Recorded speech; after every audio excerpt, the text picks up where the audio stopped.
Good day and good evening, and welcome back to Roulette Live with me, Chaiji, but you can just call me Kai. Tonight, as usual, we have the Wheel of Jobs ready.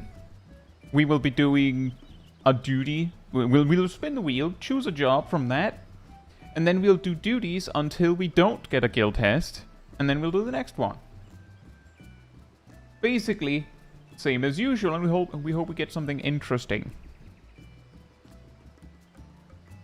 Endwalker Extreme time.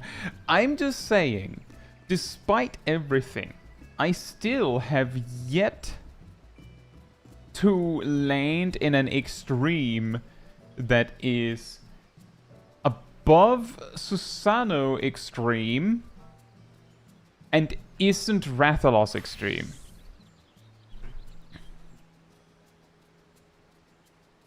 Now, with that said, hey Mizunashi, hey Lana, hey Aerodel, hey Tess, hey Rost, hey Eilid, hey Telema, hey Fupoof, hey Sally, hey Gazel, hey Jen Monica, hey Darth JF, hey Saras, hey Naomi, hey Riftwalker, hey Tabi, hey Daniel, hey Matthew, and hey Bob. Hope you're all doing very well. Oh, by the way, I don't remember if we addressed it on the stream, Bob. But on the video I released yesterday, there was someone in the comment section that specifically answered a question you had about Hullbreaker Isle, the final boss. I don't know if you saw it, or if you already got... Oh, you saw it. Okay, fantastic. I just wanted to be sure. I couldn't remember if we actually addressed that question, but now you got it. The names? Oh, thank you, Mizunashi. That's a good point. Thank you.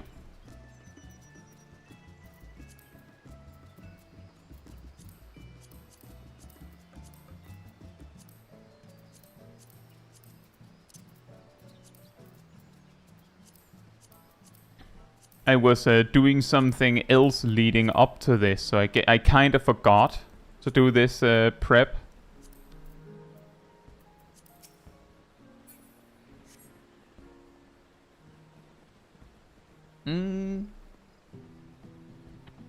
Nice one, Darth JF. It is a pretty rough grind, especially now with how you... Like, I believe now if you do it unsynced, you actually have to be careful if you want to cut the tail. Hey Nox, hope you're doing well.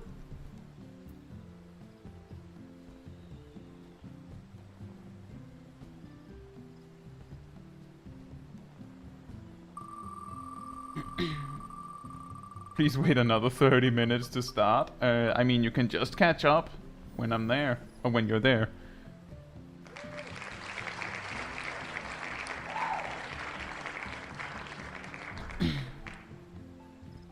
Saras and Matthew says 20 euros per Endwalker Extreme.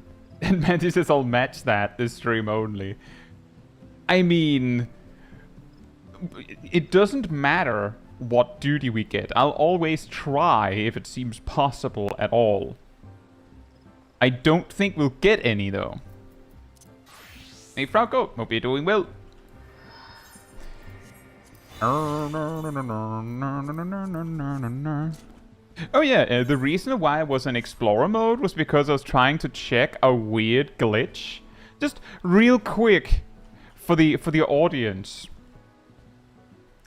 If you've played an aura ever, specifically a female one, I don't know if the male ones have this problem too, but if you have, you may have ran into this problem that sometimes your tail will just glitch, and this is not how it's supposed to go. It is supposed to like flow more naturally. It's particularly obvious as Viper because when you have your weapons out, it's supposed to like sway almost like a slithering snake or like a shark or something. But when this glitch happens, it kind of just vibrates because it can't. I have no idea why it does this.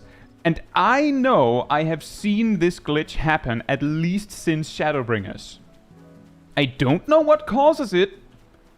I don't know what causes it. I don't know why and when it goes away again. But it just happens. And I was in Sastasha because I was checking if loading into a duty made it go away. It didn't. Which is how it's still happening now.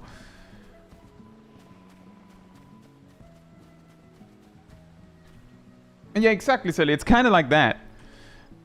And it's a bug that has just been here for so long. I don't know when it started. It's always existed for me. I was like, Catfish Jr. and Frauko. Hope you're doing well.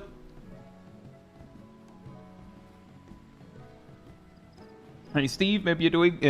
maybe you're doing well. I hope you're doing well as well. Maybe you're excited and got warm blood in there. I will queue when it says 23.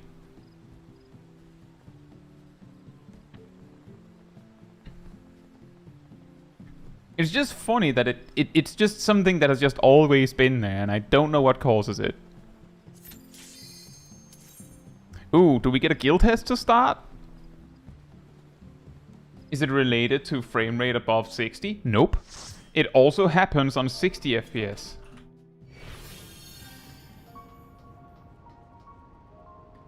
It's still there. There are beasts ahead of you. They must have gotten in and made themselves at home. I don't think I've ever done this dungeon as Scholar.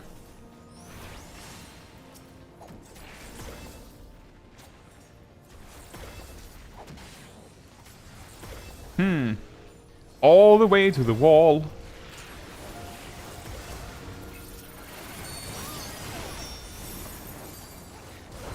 We do have a warrior tank, so it's very possible I don't have to do anything. Hey cat.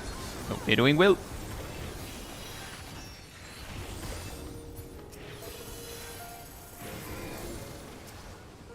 There should be an access hatch nearby that leads inside. Look for an opening.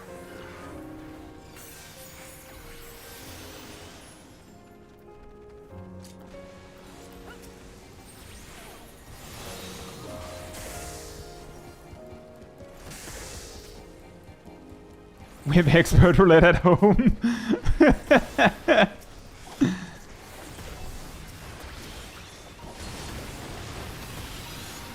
I'm telling you,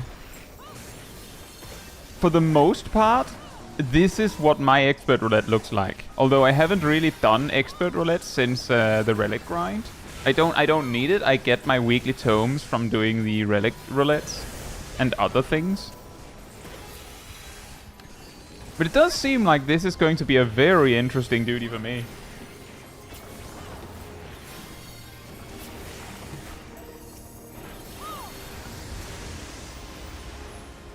I'm detecting something big. You'll have to deal with it. Underkeep roulette. Yeah.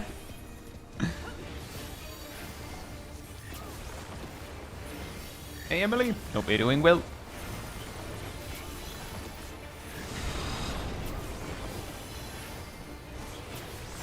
It's not the worst thing to get in Mentor Roulette. I'm not gonna complain. This could have been under the armor after all.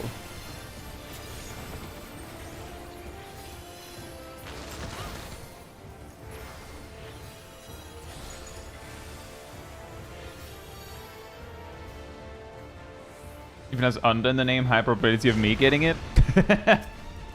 You know, maybe. Hasting it up. Hope you're doing well.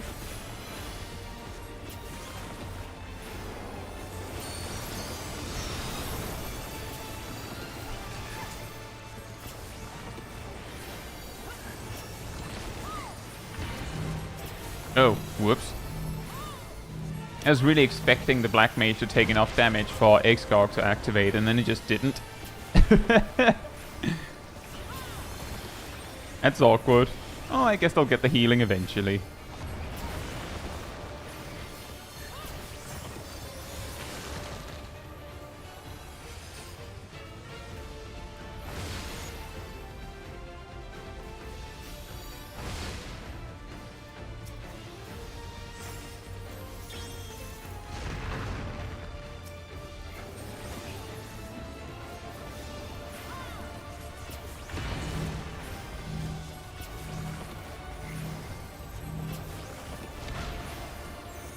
Aw, man. If I just used XCOG like 1 second later...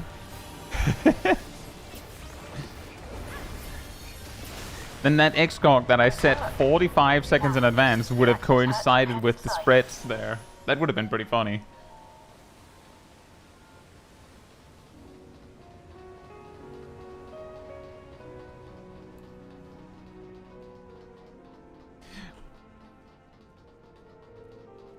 Franco says, I've gotten like 9 remembrances for every underkeep in my expert roulette. Remembrances?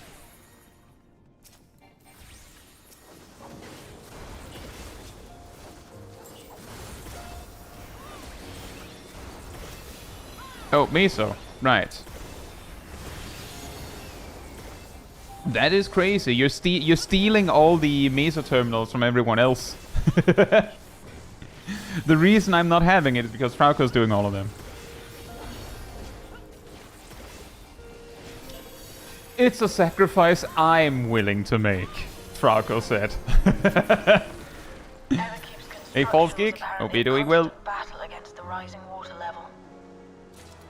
Even during the war, the people labored to maintain the coast. I'm not particularly concerned about a specific gear from Meso Terminal. I'm mostly just like, I'd like to do the new dungeon. Right? Like, I'd like to do it, but the problem is I also don't want to queue for it specifically. Because that's also just going to get cursed in its own way. Back in Endwalker, because I was doing a lot of... at the time, I was doing my remakes of my job guides. It was when Fell Court of Troya was current. I have no idea what the other dungeon was in Expert Roulette at that time, but I remember that my background footage for demonstrating max level stuff for tanks or healers was pretty much always, I think it was pretty much always Fell Court of Troya. Pretty much always. And as it turns out, nowadays, there's nothing you can do. I will always be like, ugh, Fell Court of Troya. Like, I got it so many times that I don't think it'll ever be exciting for me.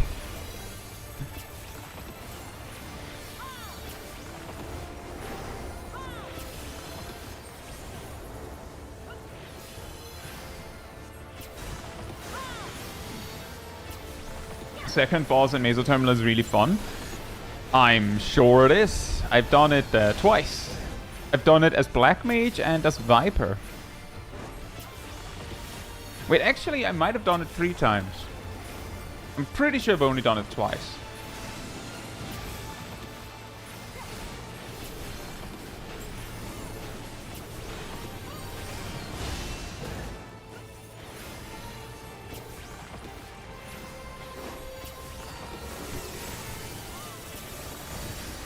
I will also say Meso Terminal probably has the more interesting bosses.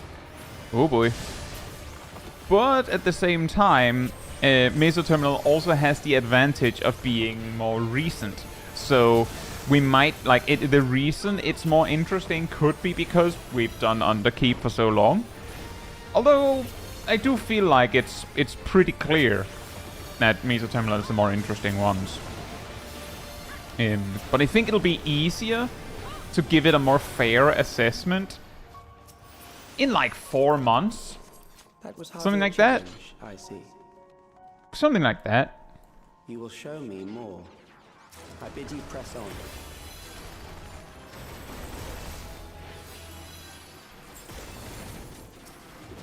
Oh, no worries, Nox. I'll probably see it I'd probably see it after the stream.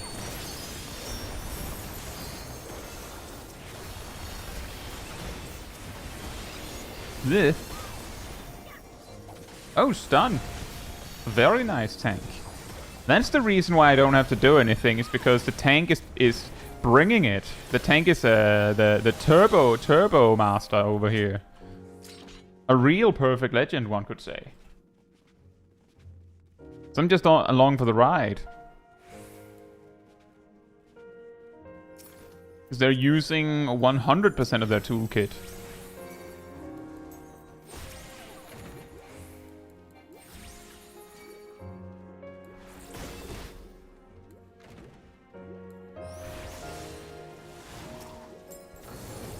The pulls in Underkeep are more interesting than the ones in Mesa, I think, although they're both not, like, the best. See, a funny thing about... Oh, nice. A funny thing about, Mesa Terminal, like, in terms of, like, what you're actually pulling, like, what the mobs actually are, Underkeep is probably more interesting. I feel like it has more variety. But the comedic effect of the packs that are sent at you in Mesa Terminal and the, I would almost say, lore-wise implications, which I know is absolutely ridiculous, is... I'm just saying, there is one section where he first sends a wave of, like, basically just a wave of dudes at you. Like, as the 2 packs, he sends 2 waves of dudes at you. And then the following bit, he sends 2 waves of medics at you. Like, I'm just saying, I said this on the live stream when I did it the first time, that it was pretty clear that he's a scientist, not a field commander or something. Because if he was, then he would probably be smarter about what he's sending. Like, he's basically doing the equivalent of playing StarCraft 2 and just sending a wave of stalkers. And then when that doesn't work, he sends a wave of support units. And being like, I don't understand why this isn't working. And it's like, are you sure you don't understand? It should be pretty obvious why it isn't working.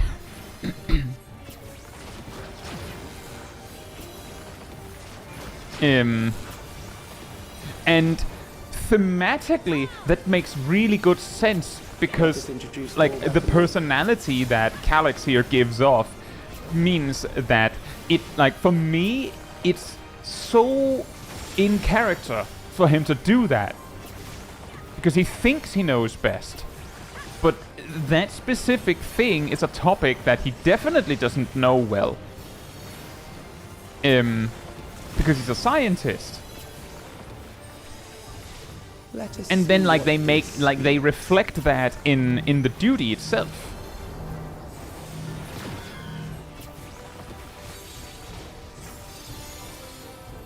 Perhaps a new approach to assess your adaptability. So Calyx is just channeling Mengst? I don't know, but one thing's for certain. He thinks he's a lot better at things than he actually is.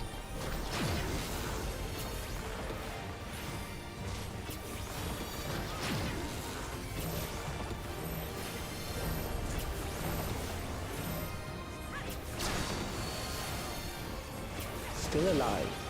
How unfortunate.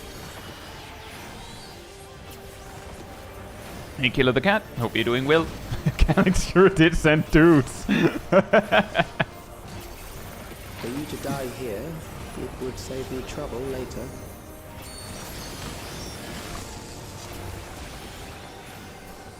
How's it feeling? Hope you're doing well as well. Ugh. Ow.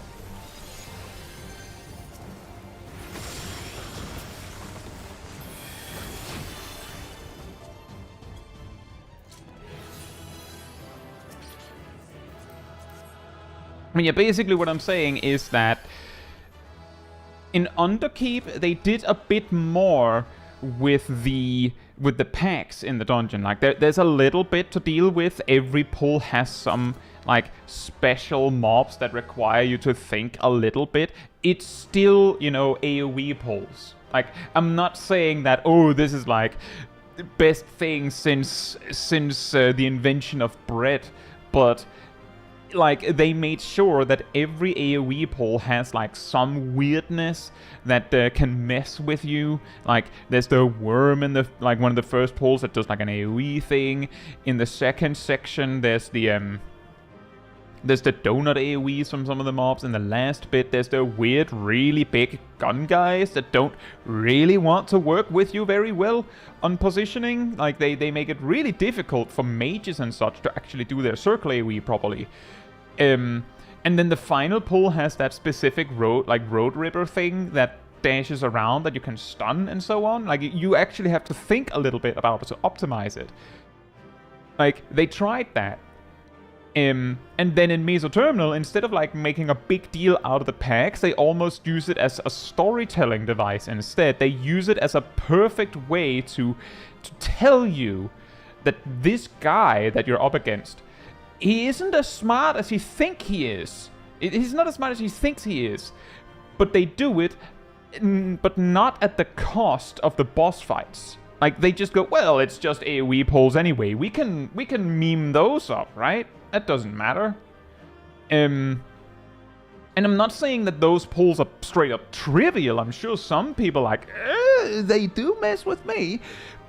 But there is something absolutely hilarious about a guy first sending a wave of, like, soldiers or something, and then sending the healers separately.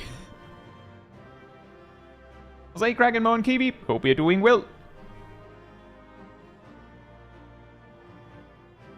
And Ilya, hope you're doing well as well. Yeah, exactly, Kraken, Mo. Insufferable child genius energy. In a way, he is also a little bit like Alphino was in A Realm Reborn. Like, Alphino comes in thinking he's the guy with all the answers because he's his own level of boy genius. He's basically just been winning through his entire education. So he's like baffled that people don't just fix it.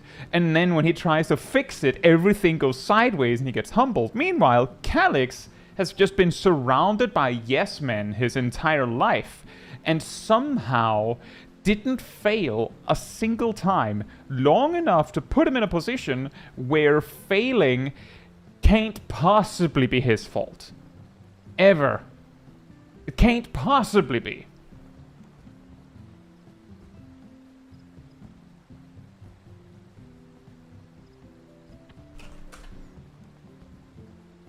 Hey Vic, hope you're doing well. You simply forgot about them. Oh right, the support units. Oops.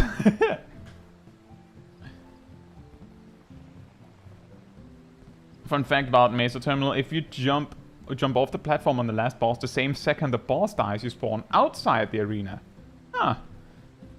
Interesting.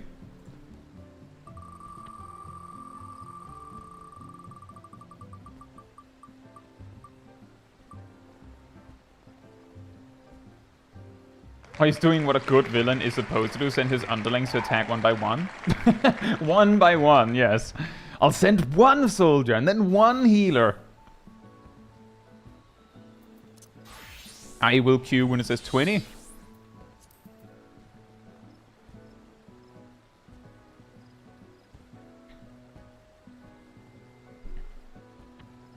Amy is too. Hope you're doing well. I'm doing quite well myself.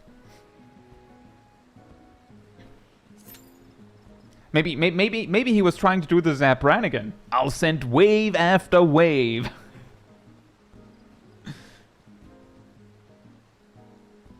It'd be a waste of people if I sent 20 people and only needed 10. Hey Azusa, hope you're doing well. He's always on his iPad. What do you think he's doing? Good point. All this time he's just trying to distract people from what he's really doing. Playing Pokemon Go. That's the only reason why he's using cheats to like move around the world, because he doesn't get to go anywhere. And he's just hoping no one will notice that's what he's doing. He's watching those ASMR soap cutting videos. He's doing that simultaneously. That's why he has such a big one. So that he can have like the game on one half and then the videos on the other half. Oh boy, stinging back, my favorite.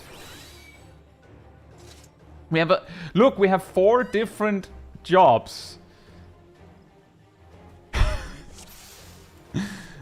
Well, not quite. Almost.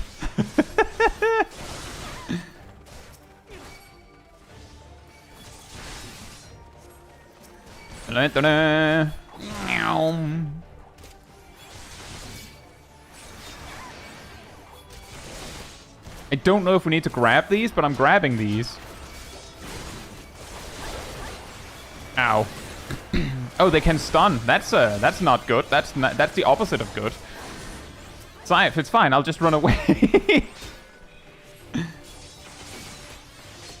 It's big brain time. It's big tank brain time. We just run. Let's run over to the healers. Hi guys.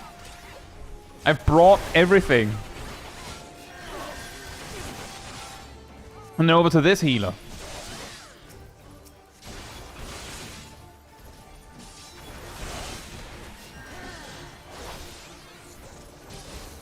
That's not a healer.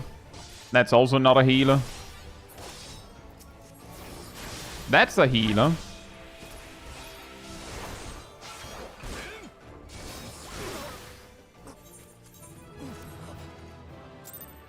Speedrun!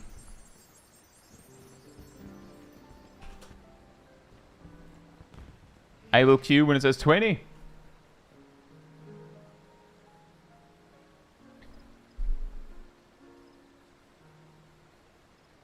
It's his Coco Melon.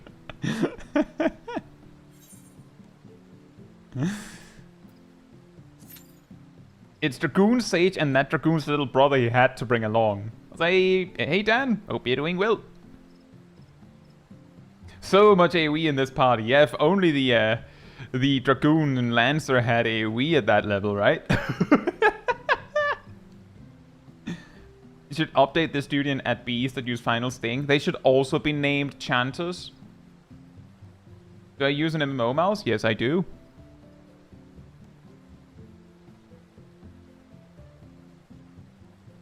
I use a Corsair Scimitar.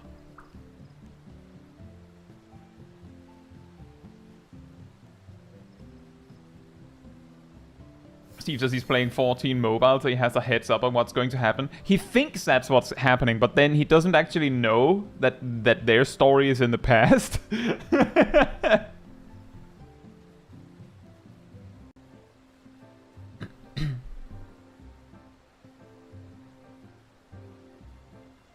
He's been playing for centuries. His team must be cracked at this point.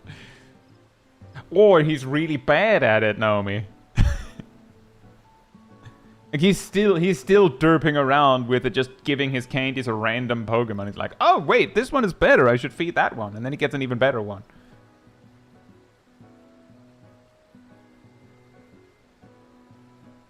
If I plunge the world into utter chaos, no one will care if I'm using a VPN.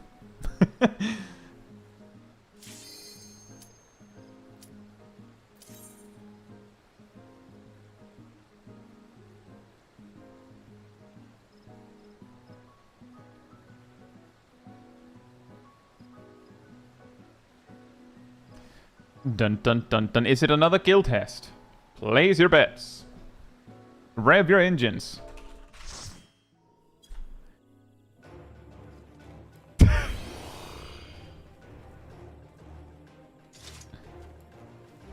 Run! Run! Run!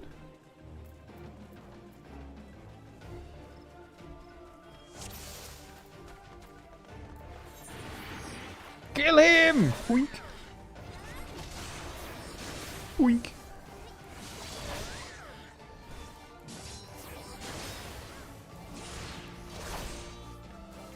Hope you aren't running out of synonyms for the name soon. I think I've already had to repeat names because I don't keep a list of the ones I've already used.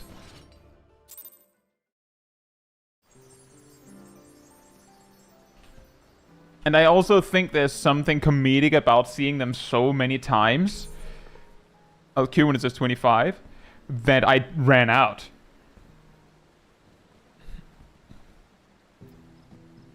Hey Bits, hope you're doing well.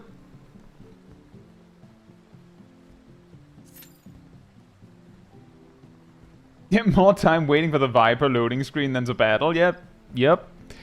Pretty much. Hey Vince, hope you're doing well.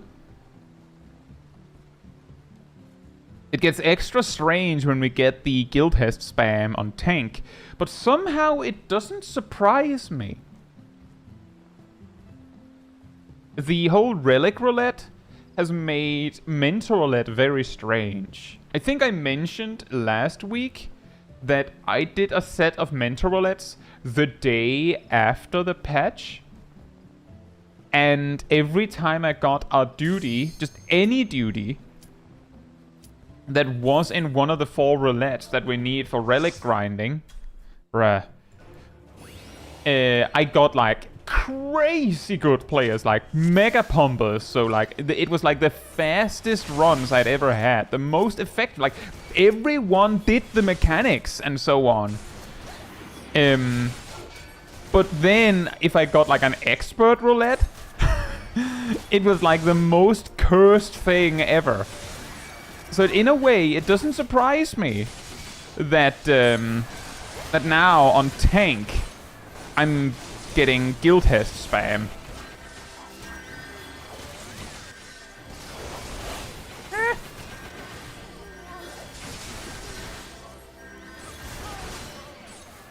Hey Gleaming, hope you're doing well. There's one thing a month off. What do we have to do for the next relic step? Basically, you need to collect some items at the first step. I actually show that off in a stream on the channel specifically dedicated to the new relic. Then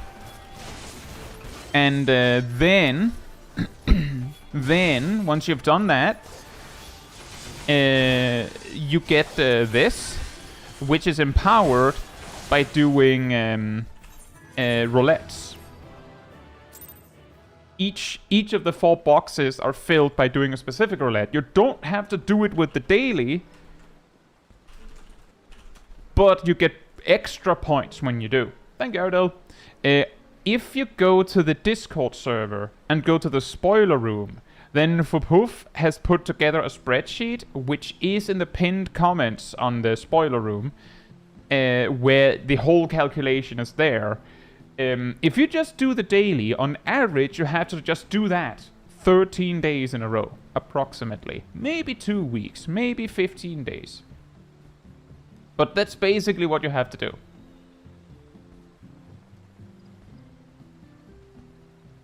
Oh, look, Nox's alt. Cyrillian, hope you're doing well. And thank you, Eridel. But yeah, basically, you just have to do roulettes. And it's this, and this, which means those 4 seem to have like been turbo boosted on average performance of players. Right, I will queue when it says 35.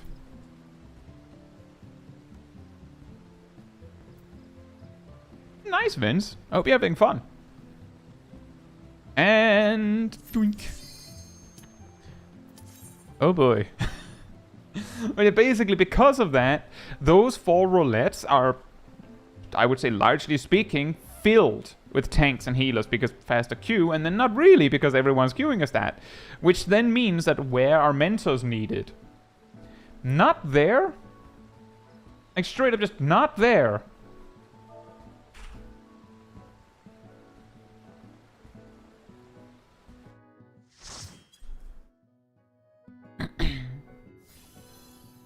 But we are needed in leveling dungeons, for instance.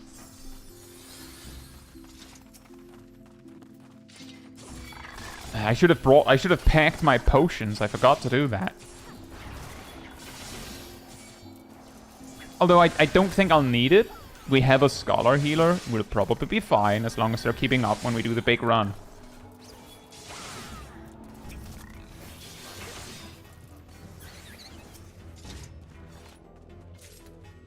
Yeah, exactly, Bits. It's not that bad, and because it isn't like it's not really RNG in the same way, it's a lot easier to just do it.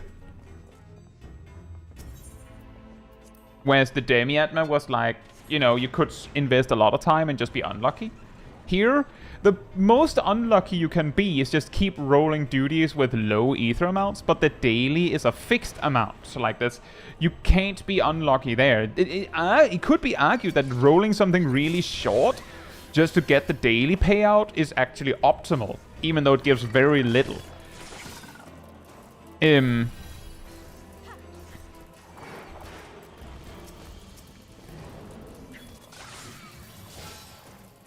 But about 2 weeks worth should do it. It can be a little bit more if you're really unlucky. And it will probably be a bit more specifically for alliance raids if you miss, like, the wave, as it were. Because specifically alliance raids, the daily bonus is really small. So if you get a lot of Crystal Tower, then you'll have to do more. If you get a lot of basically everything else, then like about 2 weeks should do it.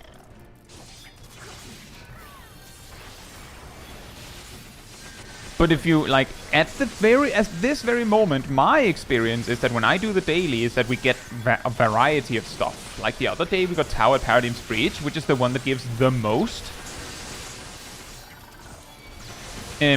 But if you miss the wave and it goes back to, you know, the normal from before the Relic grind, then you'll probably just get Crystal Tower over and over again.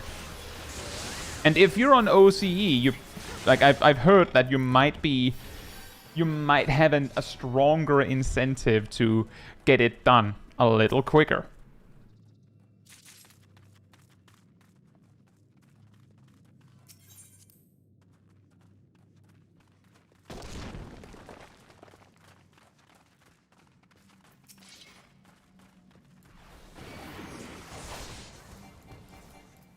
I've heard that too, Vince. I heard someone say that the second area is like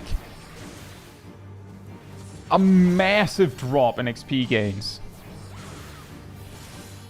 So you're saying it will definitely take more than 2 weeks? Only Crystal Tower is in the Roulette? Really? I'm just saying, in my experience, it's more varied.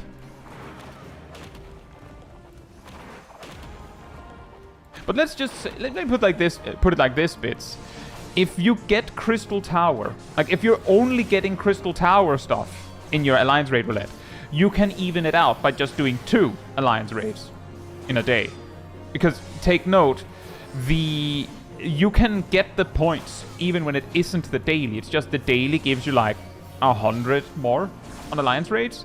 But the lowest amount of points you get for Alliance Raids is like 300 something on Crystal Tower. But the average on the daily should be like 700. Like with the daily included. Hey Lemon, hope you're doing well.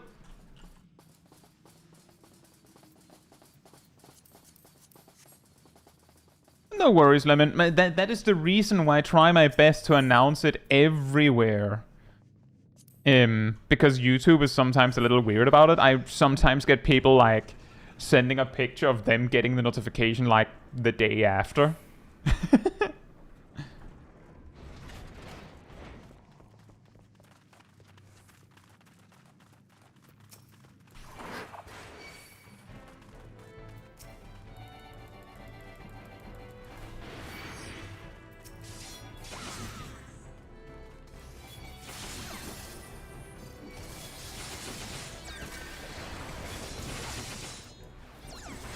We learn.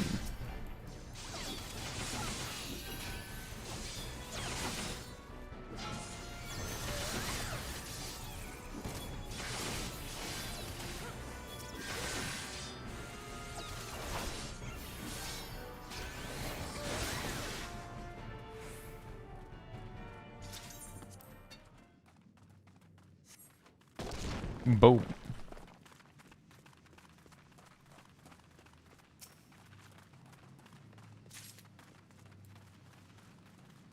Yeah, exactly, Saras. I've seen that too. Like, my suggestion, like, IMO, I think the most effective way to make sure you catch it is if you pay attention to your Discord notifications, then join the Discord server and grab the reminder roll. That one will not fail you, because that one is basically down to me saying something.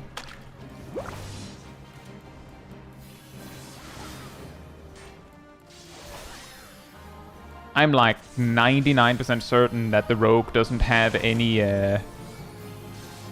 positionals anyway, so we just have to make sure that they don't lose uptime.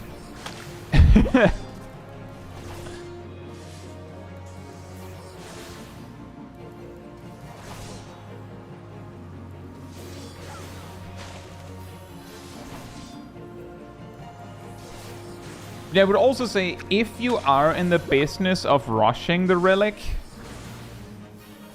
you know, then, like, my suggestion is just try to spend your energy on the roulettes that progress faster by spamming first.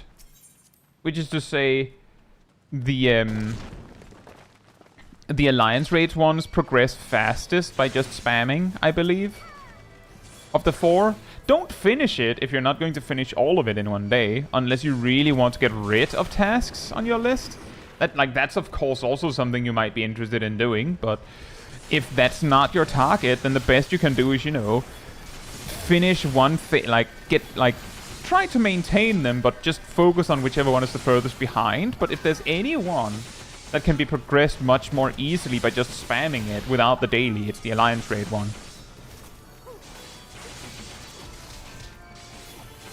And yeah, the relic that I'm using is the A Realm Reborn one. On Paladin. The Excalibur Zeta Replica. Exactly, Azusa. You could just roll Chimera, and it'll take you like a minute and a half, all things included, and you get like 30 points. Or you get like End Singer, which gives, I think, 295.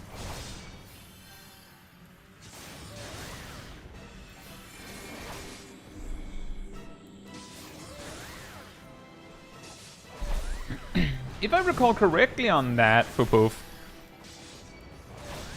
it's something like the near rates pull up the average extremely hard, while the Crystal Tower rates drag it down. Does that sound right?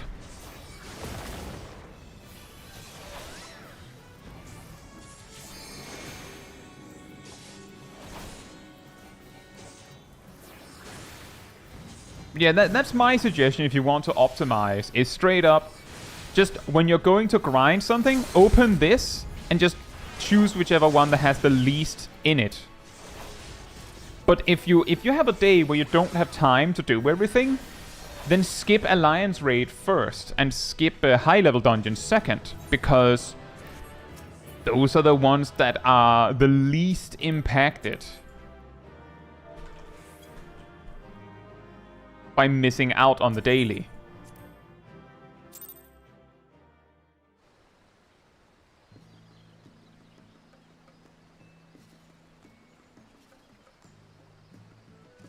Is there a median instead of the average? I don't think so. Because I'm pretty sure every single duty gives a different number.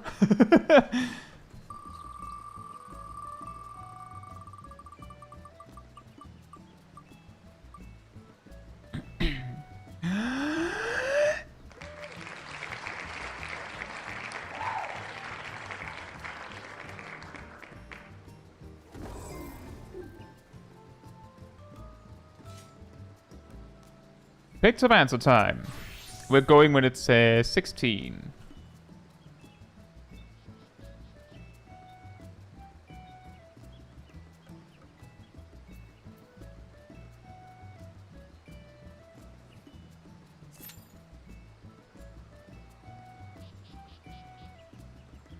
Yeah,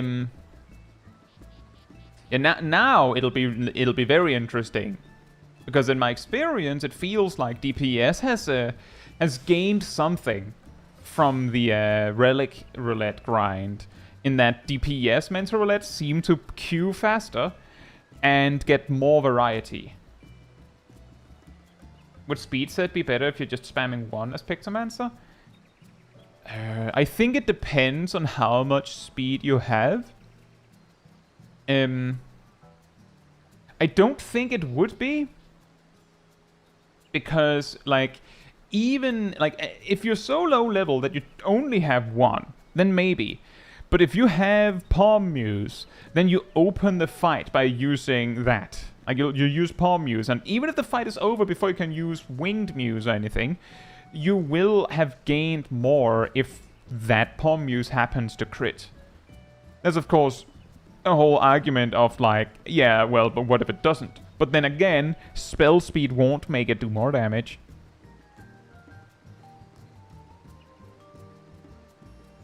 Killer the Cat says, as a free player, it's such a grind to get the proper gear. Really, when I need to craft and gather everything myself. Oh yeah, I could imagine that.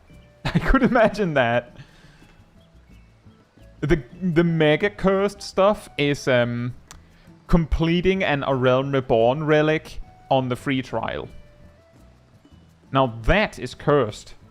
Some of you might be sitting there thinking, why? What makes it worse? Well, first of all is your max level is 70. So you can't beat over duties as easily with level and stats alone. But oh boy. On top of that, your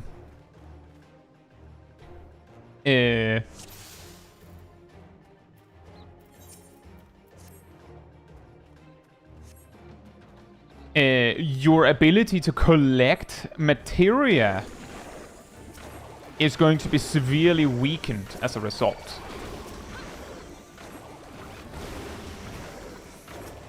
Marathon, A Realm Reborn relic crafting stream on a free-to-play account. No thanks.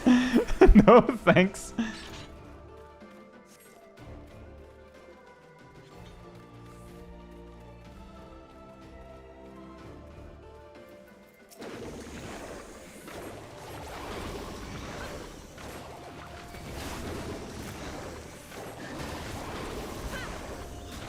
Lollipop pizza. Hope you're doing well. But specifically, I could imagine that where it gets really cursed is when you need to collect materia for the Alexandrite step. Of course, there's, you know, the whole thing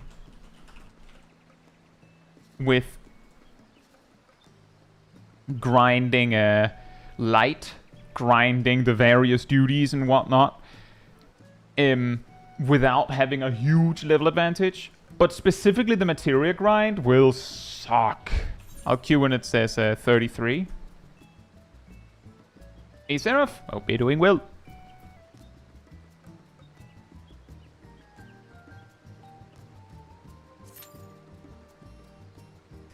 This is going to be another one of those where we just have a lot of guild tests, isn't it? Wow, you really put in, like, you really gave it your all. You got like 30 duties done. Yeah, well... yeah. Is the material level you can extract based on your level or your gear's item level? Gear's level.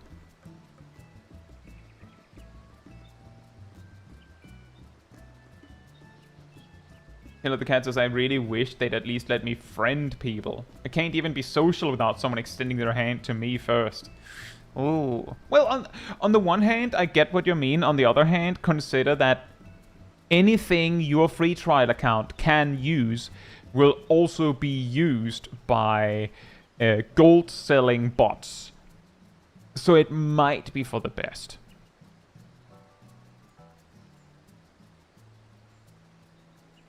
Under the arm on Nexus again when...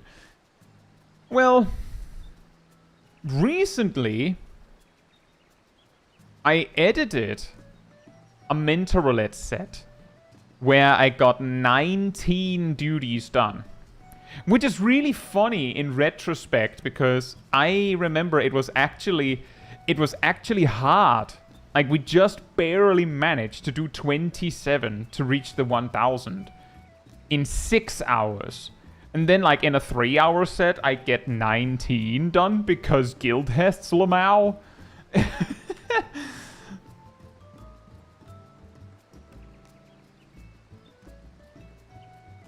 don't see how a bot can use or abuse a friend system.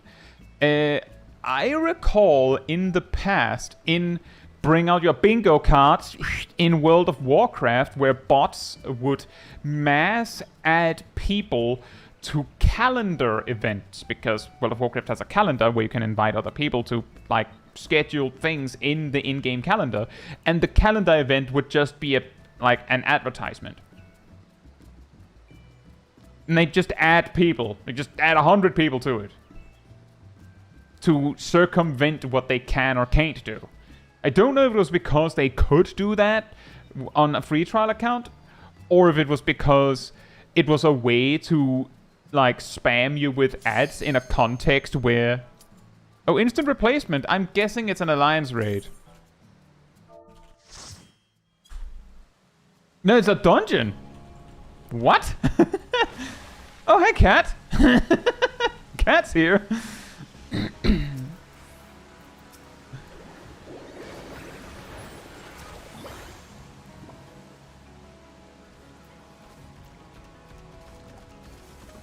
But yeah, basically what these bots could then do would just, like, try, maybe, and name themselves something akin to what their website is going to be, like what they're trying to sell you, essentially.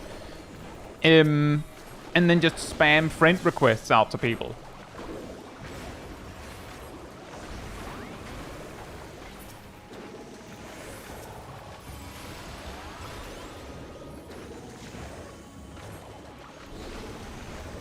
I don't know how effective it would be. I don't know if it would be like a whatever strategy.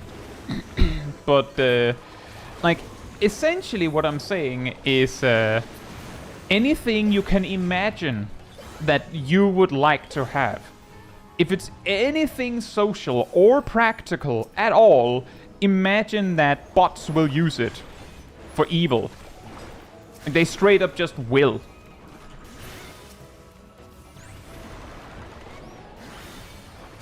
And I recognize that calling it evil is maybe a little bit of an exaggeration, but I hope you get my point. Also, I'm tanking something. Ow.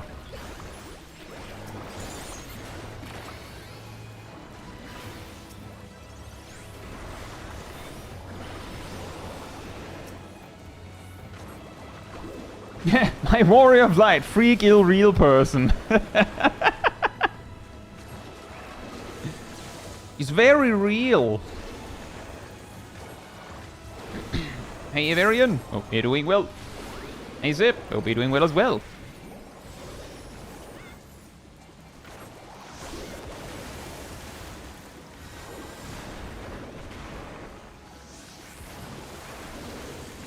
But it does basically it's twofold, because on the one hand, it might be fine, and they could safely just give you this ability to use this, but it also might not be fine. And then, like, generally what Final Fantasy XIV often runs into is that they don't want to give you something to take it, to then choose to take it back.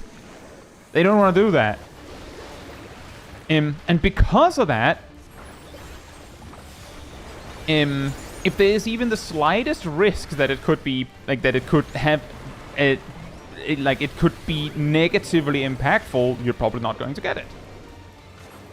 I'm not saying whether that's good or bad. I'm just saying that's basically how I've always perceived it, is that the reason why they wouldn't let you have this option as a free trial player is because it might have negative repercussions. And if it does, then they don't want to be put in the position of needing to take it back from you. Because you probably would be pretty mad if they did.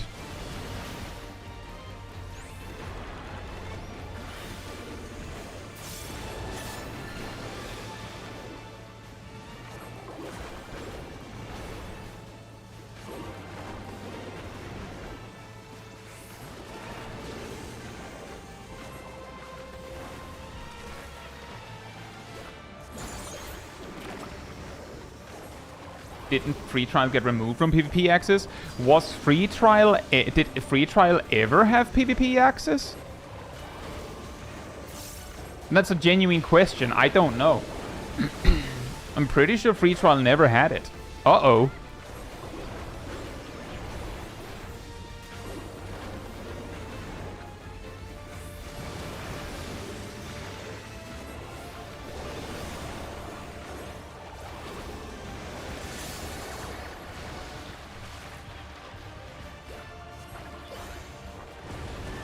I have a strong feeling that we're going to have a another 2-minute burst. Ow.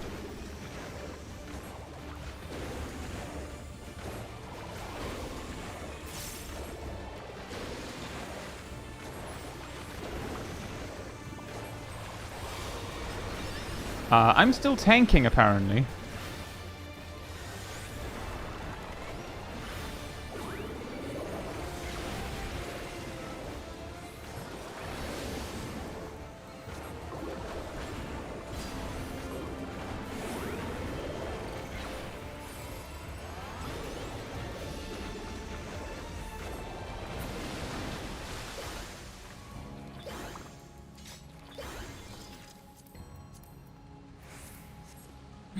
Congratulations on the promotion.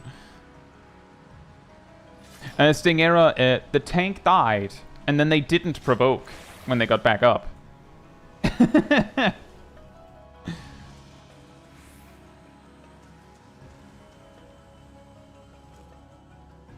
They still have the weakness debuff.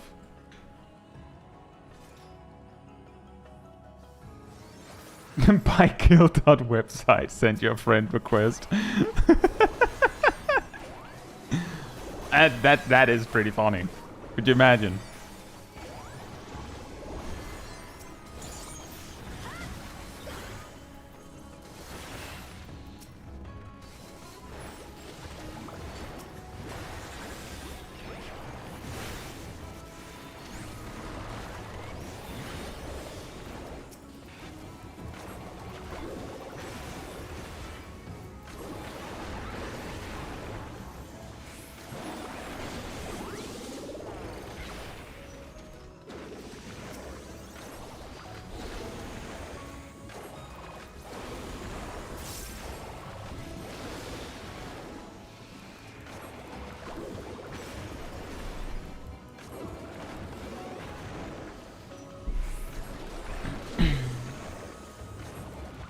Oh, fantastic. Accidental max range.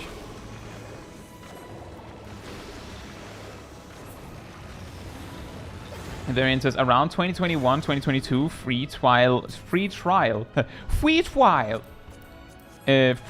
lost access to PvP due to excess cheating and bots.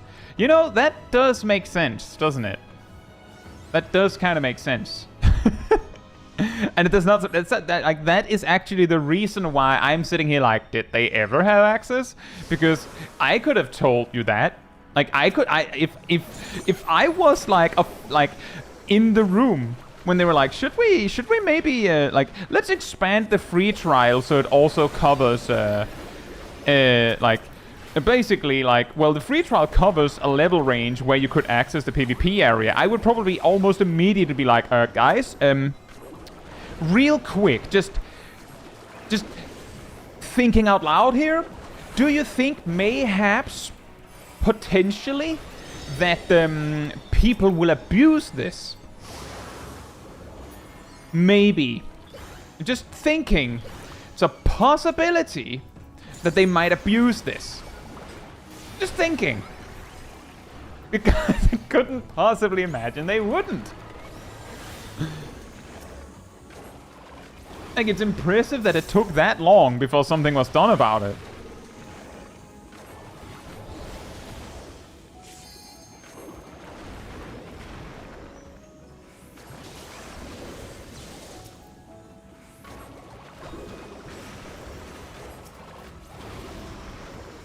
Now with that change, you at least have to use your actual account to win trade someone.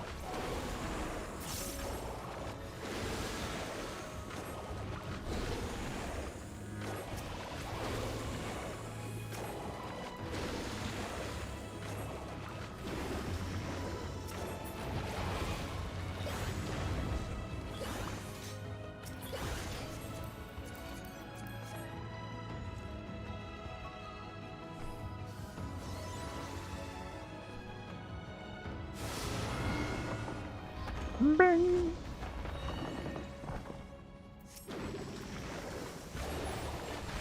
Oh, whoops. I think I lost a comet there. How will I ever recover from this?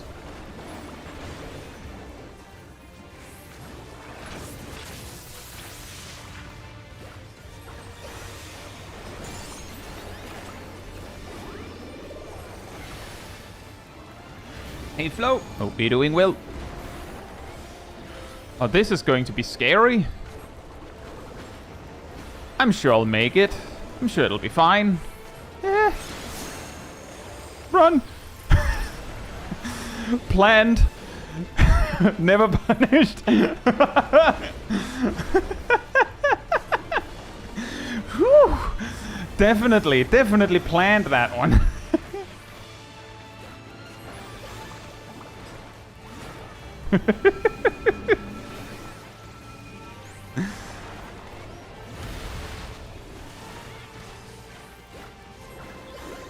Yeah, exactly, Levin. I forgot that there was also going to be a line AoE involved. Oh yeah, that too.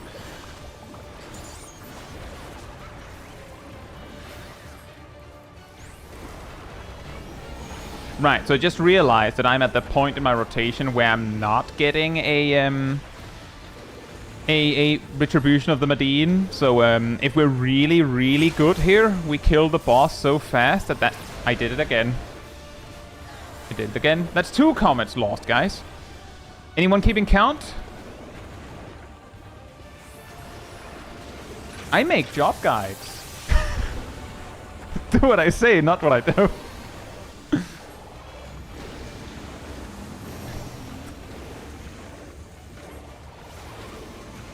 Take off the crown. I actually can't during the duty.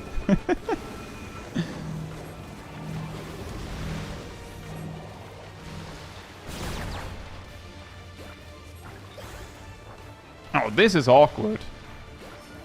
I'm pretty sure the boss is going to die in the middle of my burst.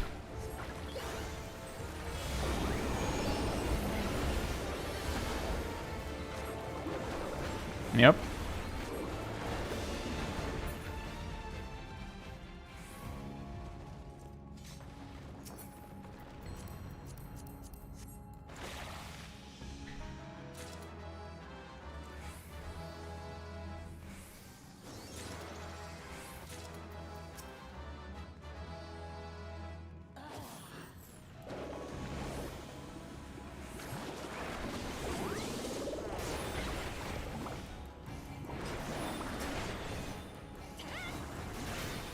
Oh, whoops.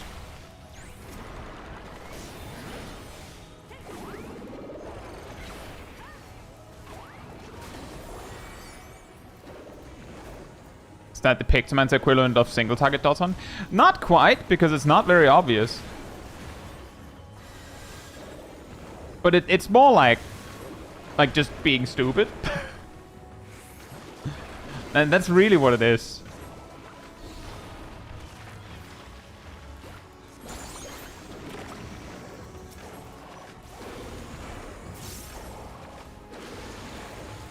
So Hyorton. It's probably closer to Hyorton, yeah.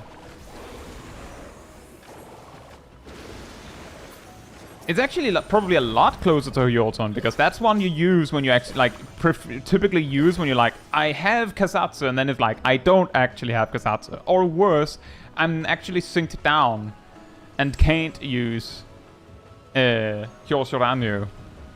Speaking of Doton, that's a good point. Has this ninja used Doton?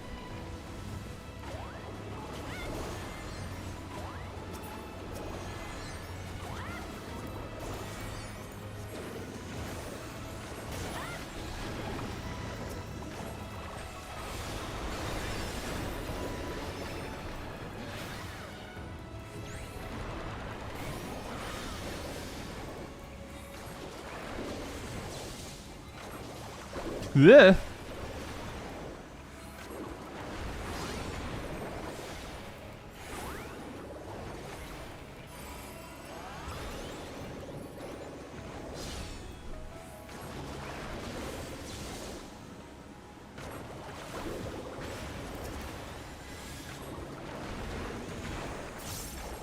What is the optimal amount of bunnies to summon as a ninja? At least one, right? Bad news. I've got some bad news.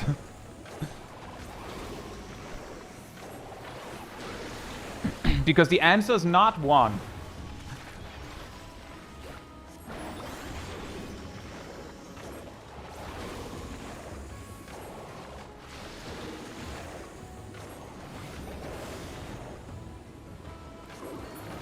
2 then.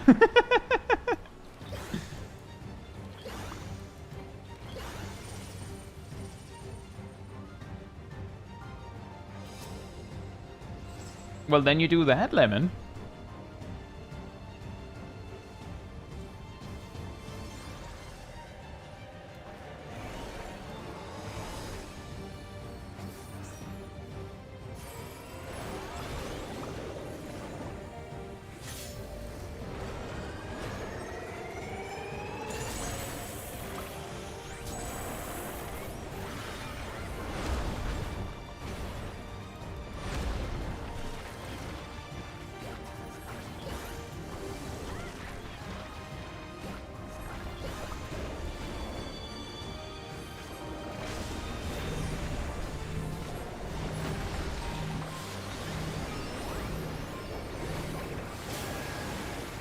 Oh, I'm tanking again.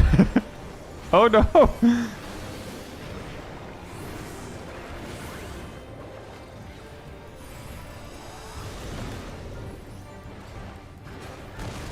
Oh, they did use provoke this time.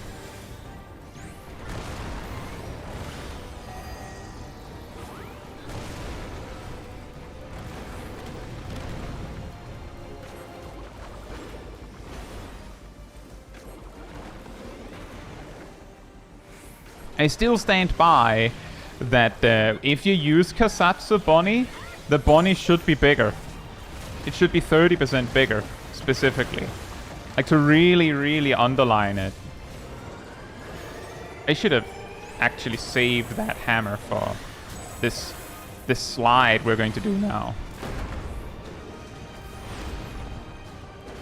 And I should have used Holy and White there.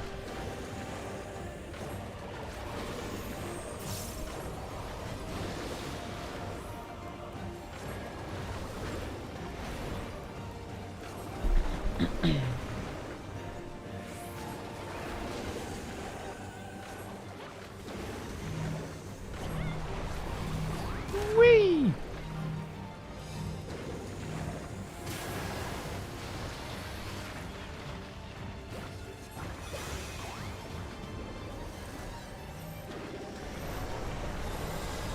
Me!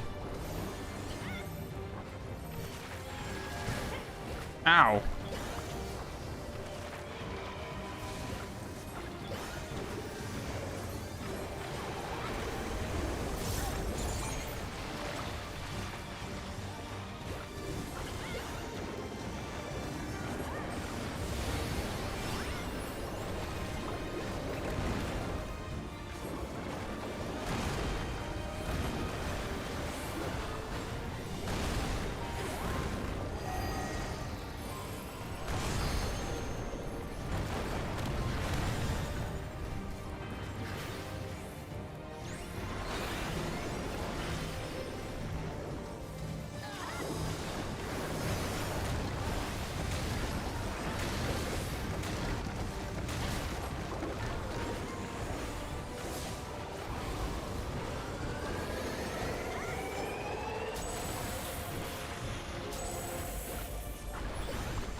Uh-oh. Oh boy, here I go tanking again. Oh no. Take this! Oh, I'm still alive.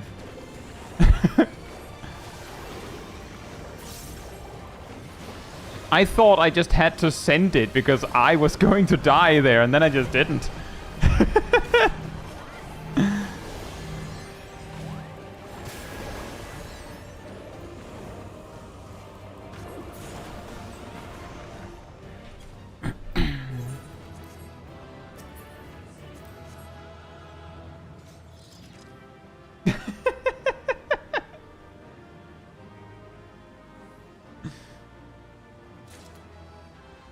You know, I do agree with that for Poof. There should be more silliness when you goof up your rotation in some way or another.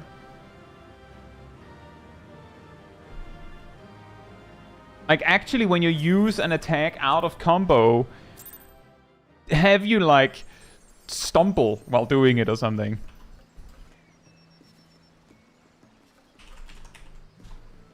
That would be really funny.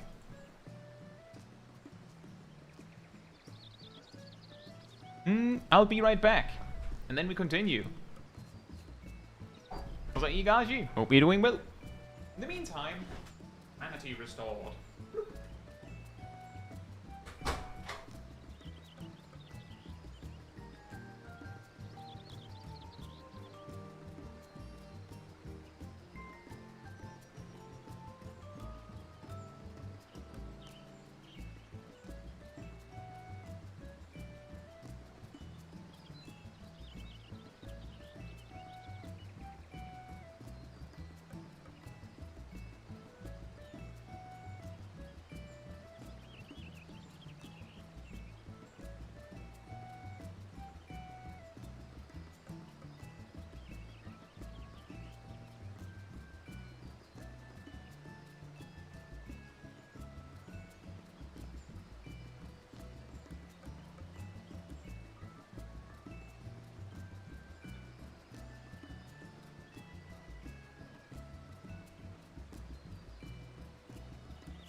Alright, I'm back. And yeah, if you're enjoying the stream, it does help me a lot if you like the stream while here on YouTube while we're live. It, you know, tell the algorithm this is an enjoyable stream and you like other people to enjoy it as well. So thank you so much in advance. Right, back to the wheel. We got an actual duty.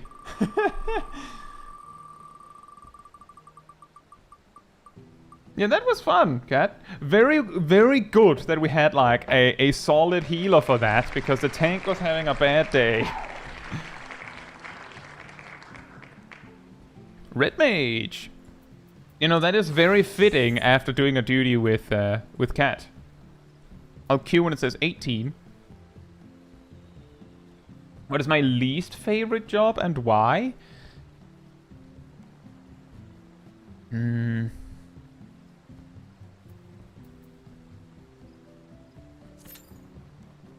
Ninja, because I feel like its toolkit is way too pigeonholed into the burst, which makes it not feel very well designed for dungeons, for instance. Like like there's a lot of jobs that have this feeling where their toolkit feels like it's designed as a machine to do single target boss fights, if that makes sense. And I feel like Ninja is like the supreme king of that job design, which I'm not the biggest fan of.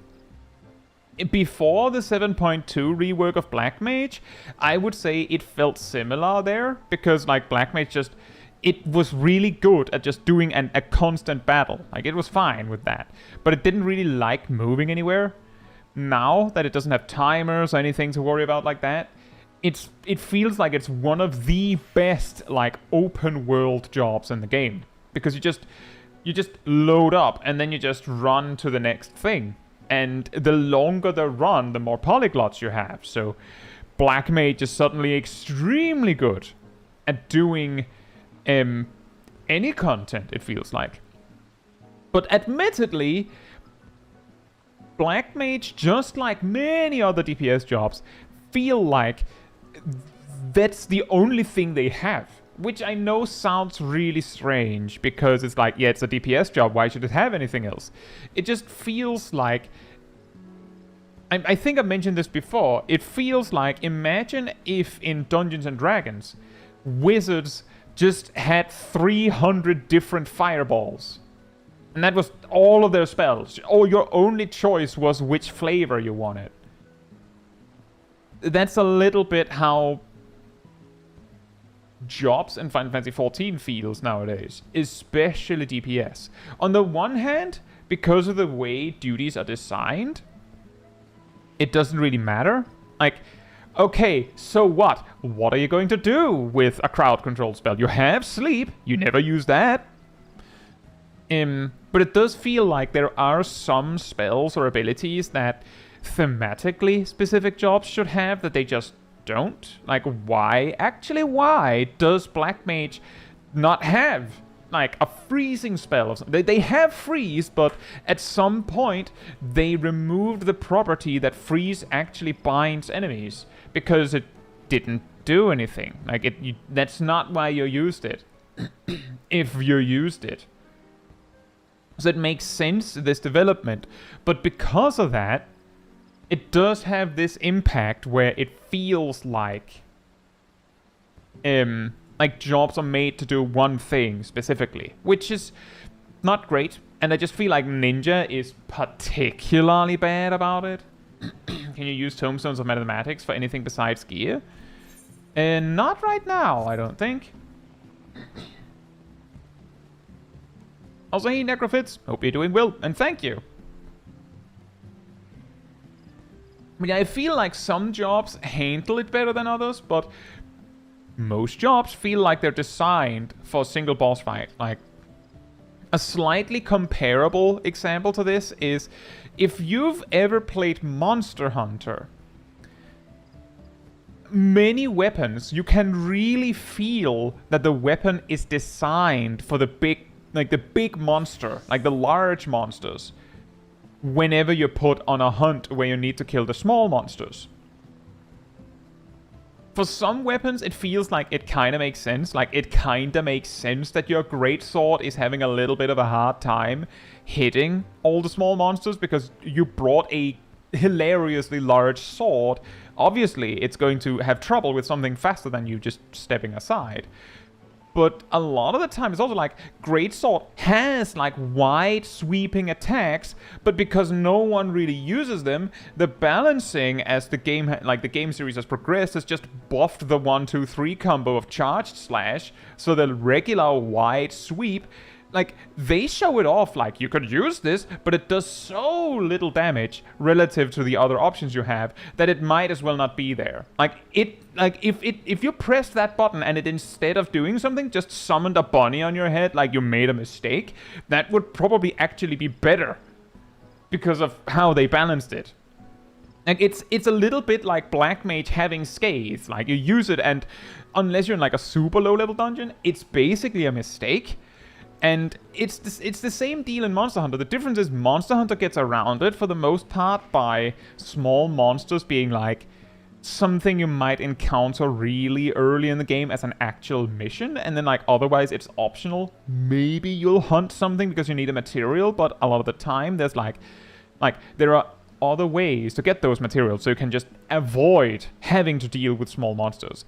But in Final Fantasy XIV, it's equivalent to hunts having like phases where you specifically have to deal with small monsters, and your toolkit is just not designed for it. That's where the problems kind of arrive, in my opinion. It's not as bad as what I'm describing in Monster Hunter, where it pretty much feels like the weapons are designed for the large monsters, which makes sense. Like, it makes sense. But it is something where, like, it's a little strange that jobs are getting pigeonholed so hard into this kind of game design, but that just doesn't mesh well with the game necessarily. Like, it works in the places where it works, and then the rest just is like, too bad. Hey, Lucas and Jackman, hope you're doing well. And yeah, exactly, Killer the Cat. I remember back in Stormblood, when I was trying to level Monk, like, I think I was queuing for dungeons, but the queue time was pretty long. So I would do, like, Fates or something. But even the hunting log was difficult to do for level-appropriate mobs. Possibly partly due to my gear, but can you hear it? I'm pretty sure that most A Realm Reborn hunt marks you can beat as any job that has hunt marks in the open world. If they're level appropriate, you'll probably do it. But Monk back in Stormblood was so bad about this in low levels that it was like it was scary. It felt like, I don't know, classic WoW levels of, oh, I have to fight something. I have to heal in between fights. Oh man! Oh boy!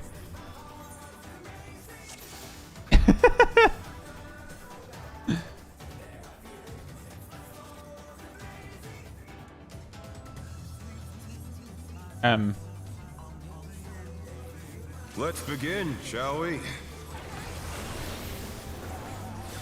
Can the challenger defeat the wolf in his own lair?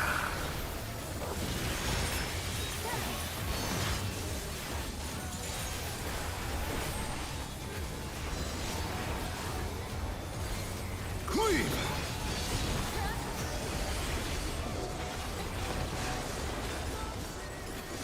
I wonder if you can keep up. I will not be able to do the flesh juggling perfectly. I'll just try to do the fight without taking too much damage. Say JW, hope you're doing well. A stylish evasion, well done. The non-standard opener. I didn't trust the tanks to do something for me there.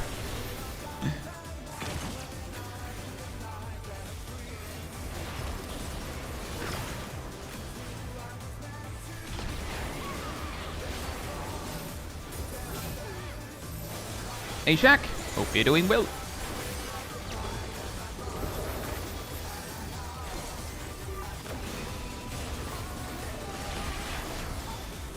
I do like toying with my prey. Do you though?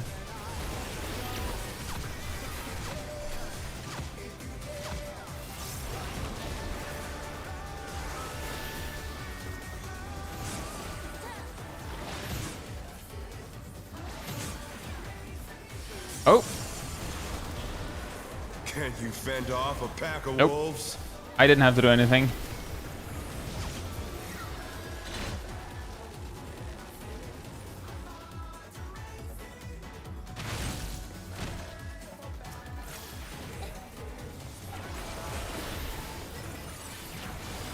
Fly true! The earth is mine to command!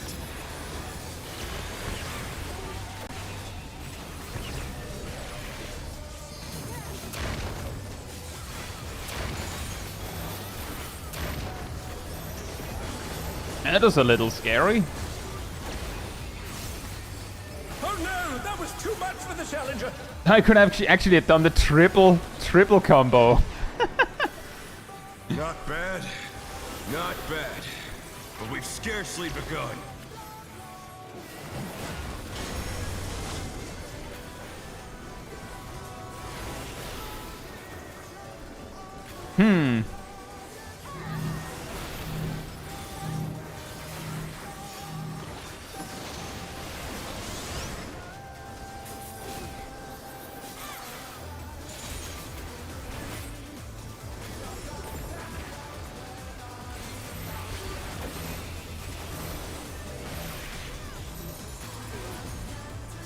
Oh, whoops.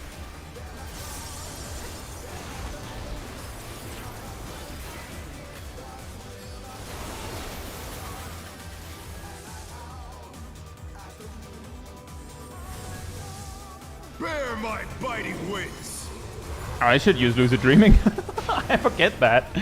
I didn't need the MP anyway, guys. It's fine. It's okay. It totally planned that. Yep. Yep. Totally. Still you stabbed. How delightful! Ah. My proc ran out mid-cast.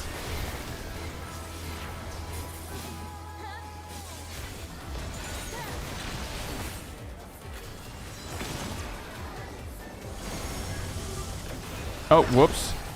Right, the moving part. I'm dead. Fenrir's power can be wielded in surprising ways. I was so focused on the fact that I was doing my burst that I forgot that I had to move to him.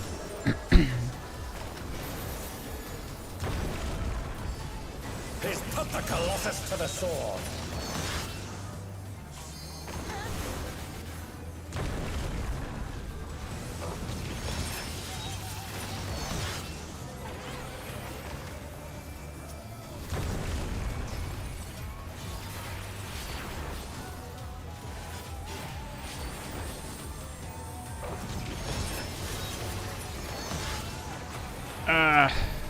Healer does need to heal themselves really fast right now because I can't. I straight up can't help them. They have to heal themselves. Using all my MP and everything I have just to try and get them back up.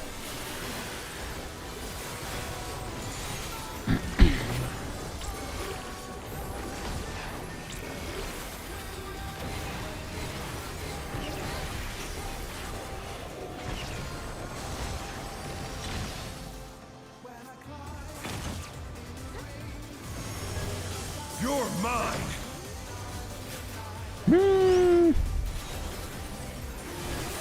I have an idea. A pack of wolves. I checked the party list to see that this Aslotin was resting the Viper, which was why I rest the healer.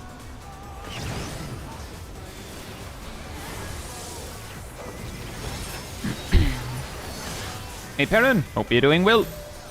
Yeah, I'm trying my best. I'm literally using my MP as I get it to try and get people back up.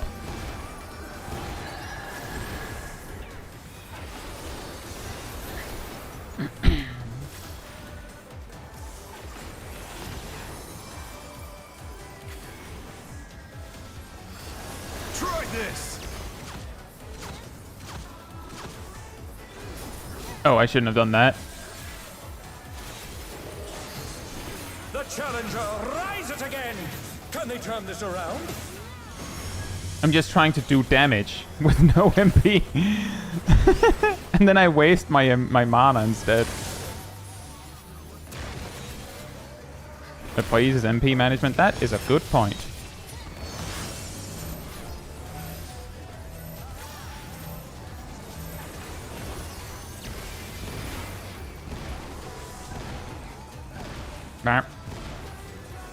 And that's our way. Or not. I didn't even see the helos getting back up. I have mana. I have MP, guys. I can attack now. I can play the game again. Wow. Woohoo.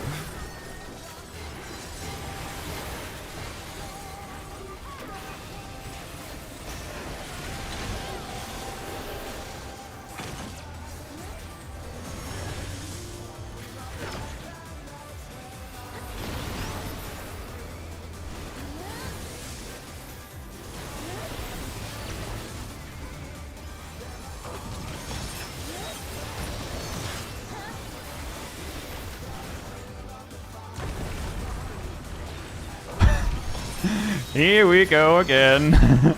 Oh boy.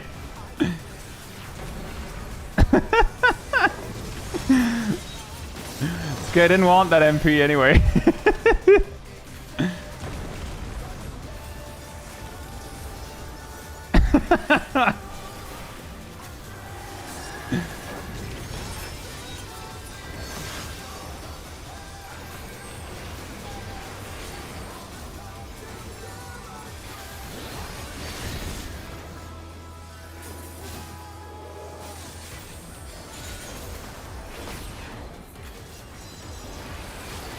You know, it's a good thing that I landed here as Red Mage and not any other job.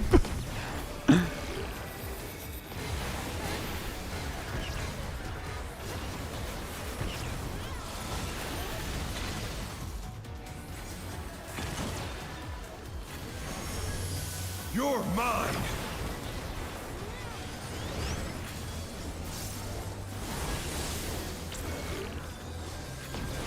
A pack of wolves. I didn't see which one spawned first. I was looking at my whole attempt to drink another ether.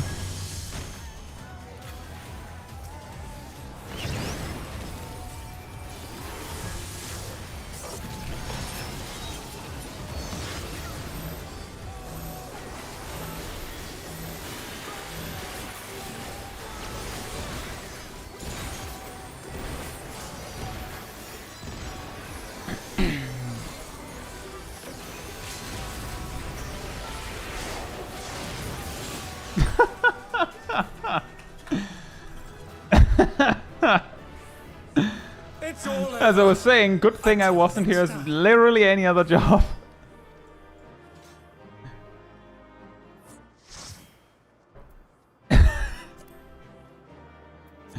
I'll let you know. It turns out the bard knew me.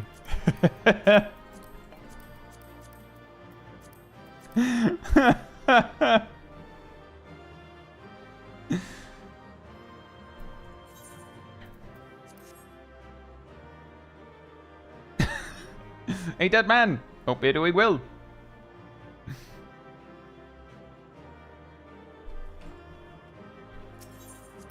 I got 1 commendation. I'm not making it up.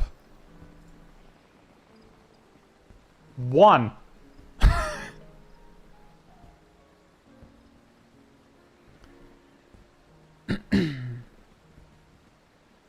The trick, I've told you before,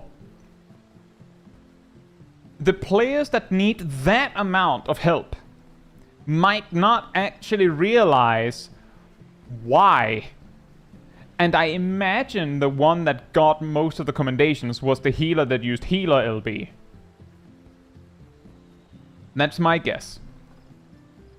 It wouldn't surprise me if it was the bard that commended me, because they actually noticed.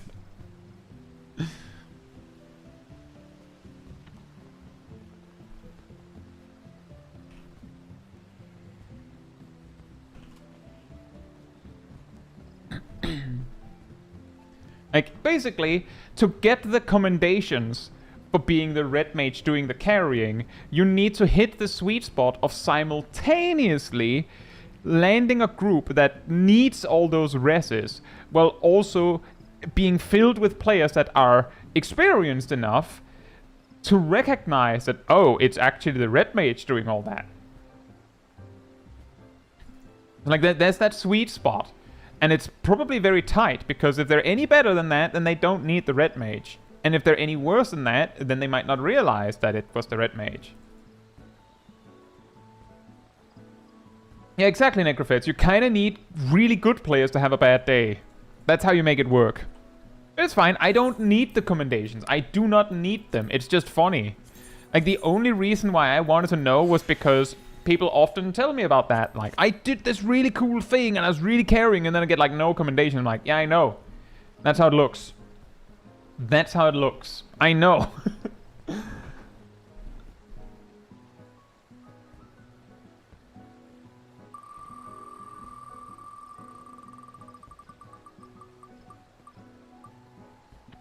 And yeah, exactly, Aridol. That's also what I'm thinking, is that at the very end, despite all the resing I did, the moment we survived and made it through where everyone could see it was when someone used heal LB.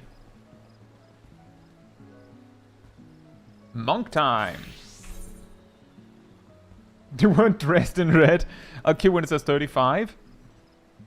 Good thing we didn't get that M8N as monk, by the way.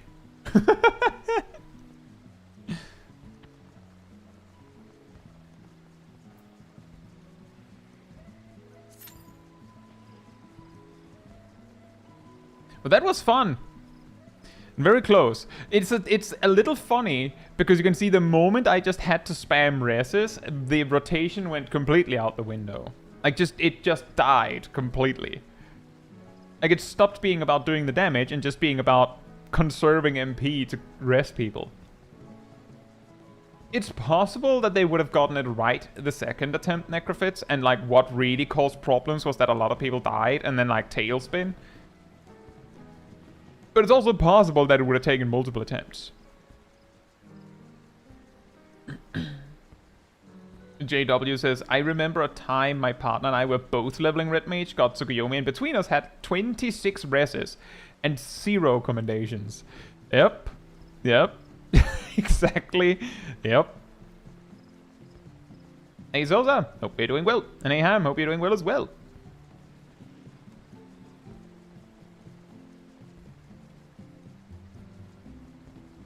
I think that's a PvP mount. Oh, we're a replacement. I don't know. I don't know what I expected, but I guess I kind of did expect this.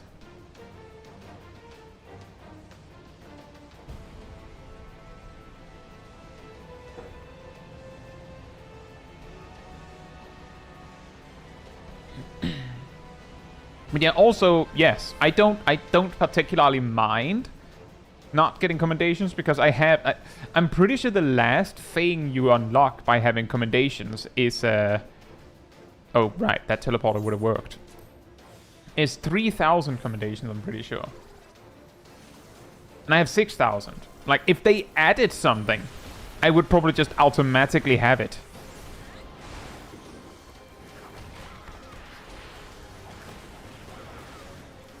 So like I really don't need it.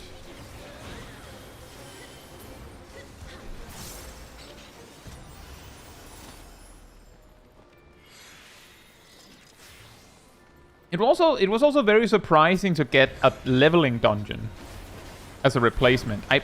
I'm very curious what happened there. And like I'm guessing they just instantly left.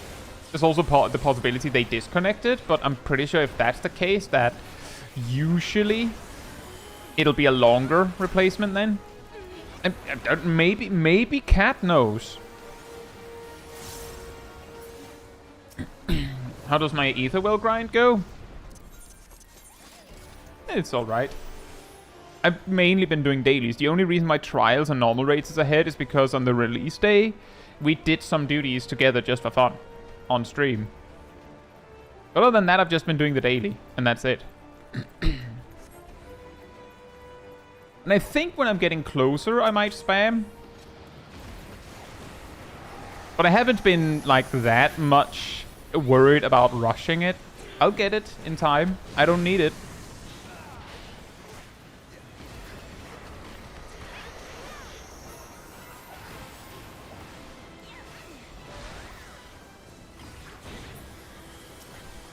If only Mentor could proc it. That would be pretty neat. Uh-oh. Oh, no.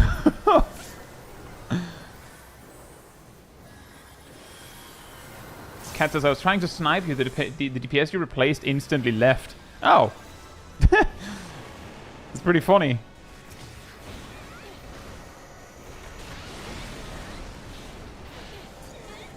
Yeah. The counter snipe.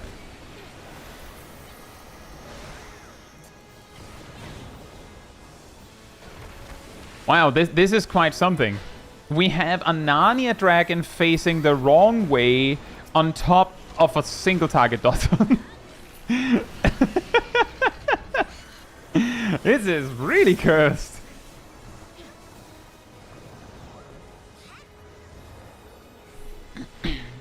I might do some duties just to progress it a little bit, but it's really whatever.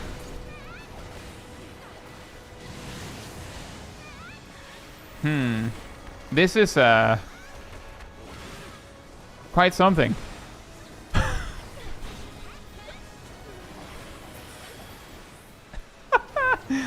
Why?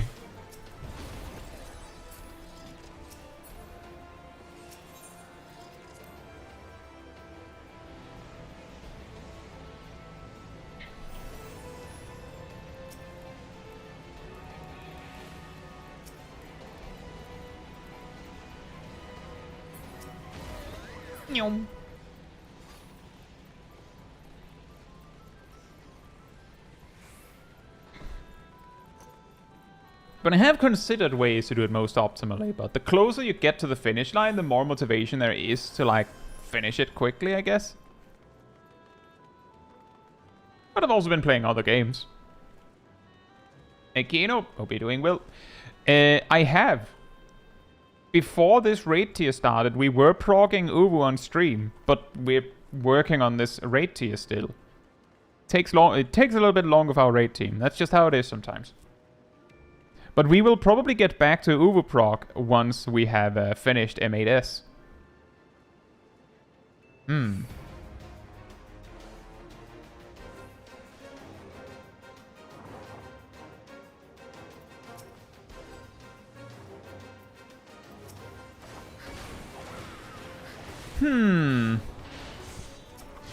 Oh, I can attack the thing. I can't attack the thing, never mind.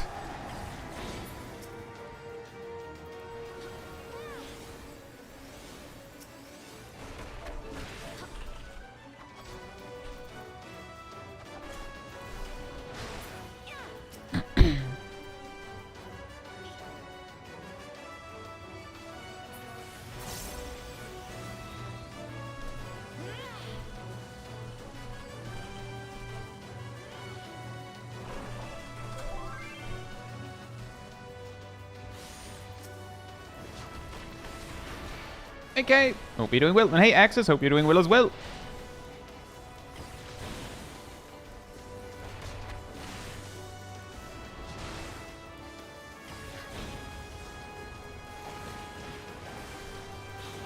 It looks like A got a ridiculous amount of people.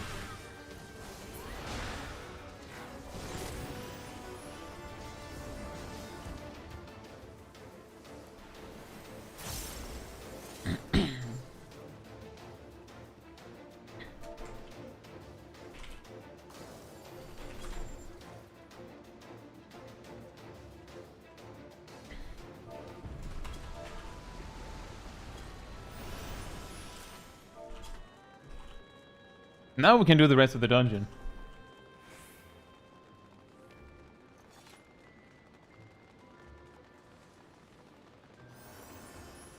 That would not surprise me, Kay. That's very annoying.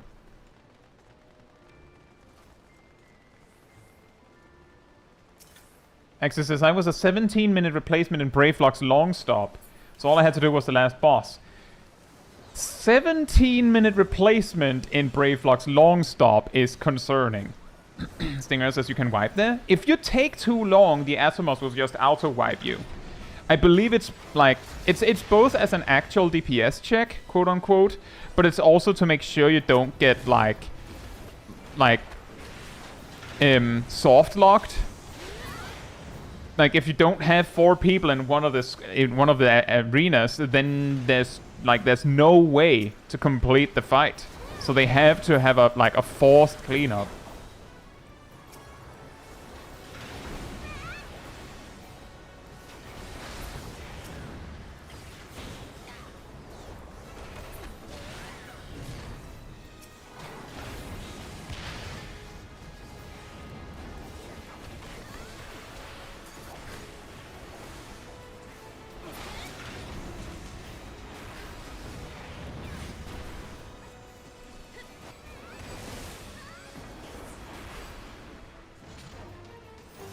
Oh boy, oh boy, oh boy, oh boy.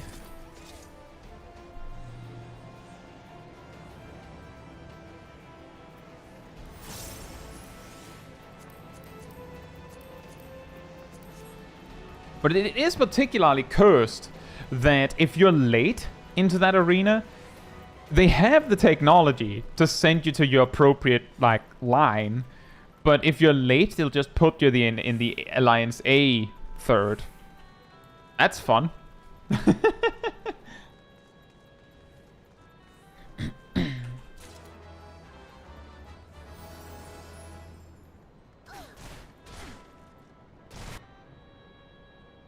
Brilliant says, how close was that to a wipe, I wonder? I don't think we were we needed to be worried. I think the problems arrive if you just can't progress.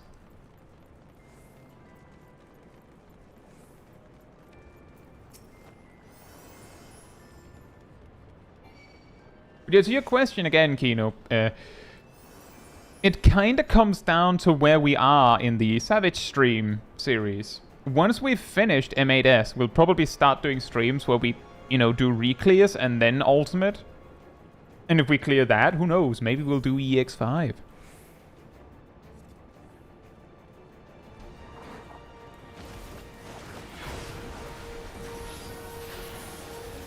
Am I winning? I don't know. This alliance raid seems a little... Something weird is going on. It's the best way I can put it. Something weird is happening here.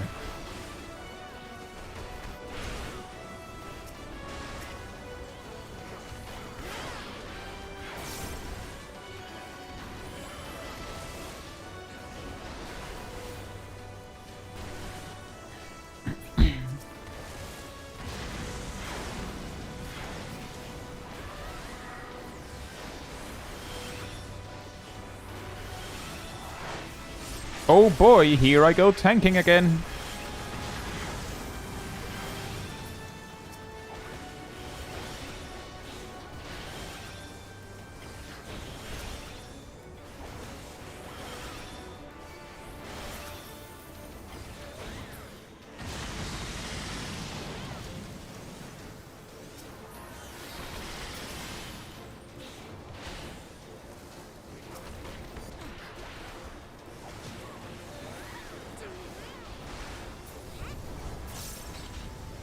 Who are you gonna call?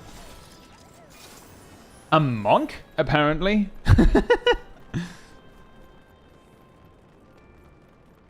It's me. I am the one that solves the weirdness, I guess.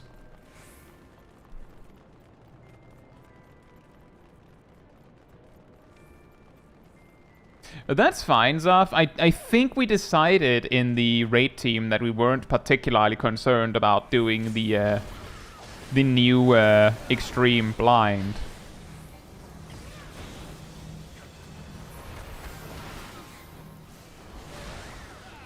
She's able to out-weird the weirdness, yeah.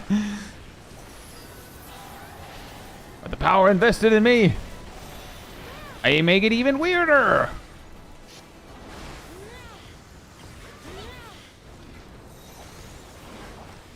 Huh, that's the sound of a rescue.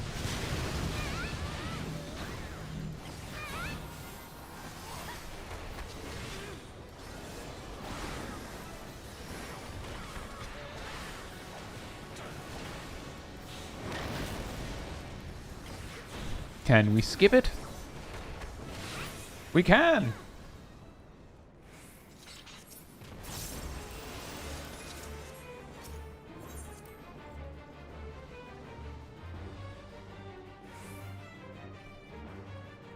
And we're still on phase 1, Kay, but we did see the Harden Rage in phase 1 the other day.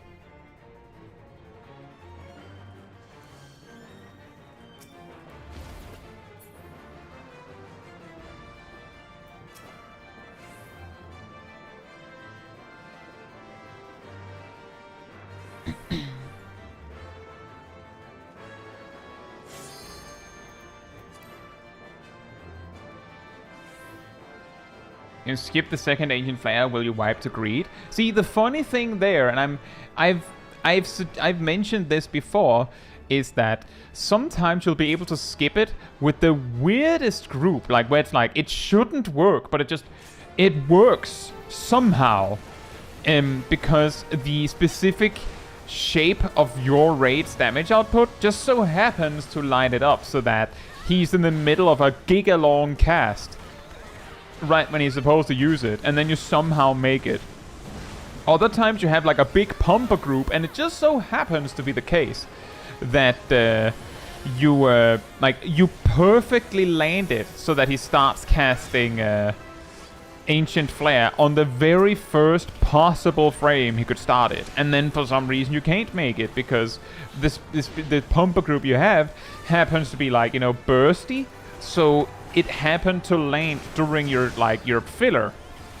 Like, it's possible that it plays out like that. I was like, Andrew, hope you're doing well. Double kill.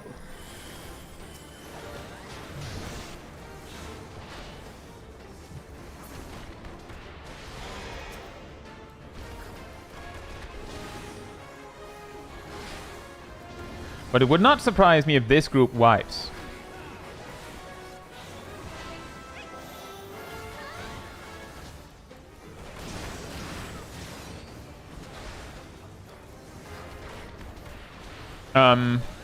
That's, what? Okay, you know what? I see it. I see the cook. I see the cooking, but I'm going to go all in for you. Did anyone see it? Does anyone realize what happened there? The tank dragged the boss away from everything. One half, because by pulling the boss further away from the middle, the boss has to use a second to run back before they start. But simultaneously, it was also a type of maneuver, I think, to try and make melees especially feel more inclined to all in, because it was too far away for B to make it back.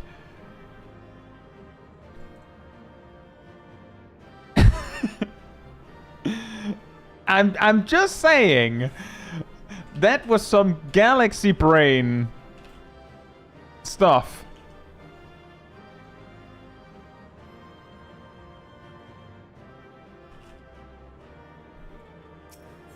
I say, Grace, hope you're doing well. It has been a bit. And I am doing well, thank you.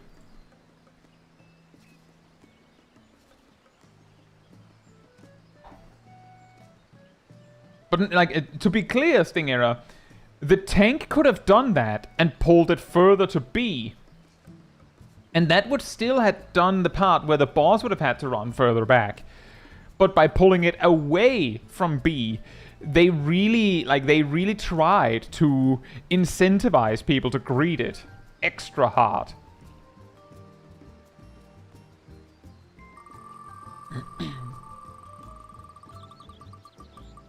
And yeah, that's true, Vince. That's what people normally do, I feel. It's only greed if you die, and no one died. The animation happened, but no one got hit. I will queue when it says 800.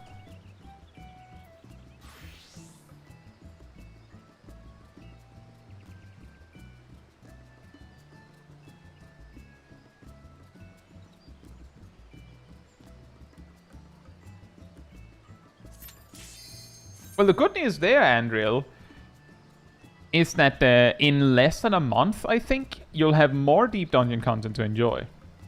I think Captain Very Slow, hope you're doing well. And yes, it was. It was as close as it could possibly be. Hey, we're back in the Guildhest land with a pugilist. AK-97, hope you're doing well. We did an all blue mage run of Labyrinth once, and we were able to kill before the first ancient flare. Now that's speedrun.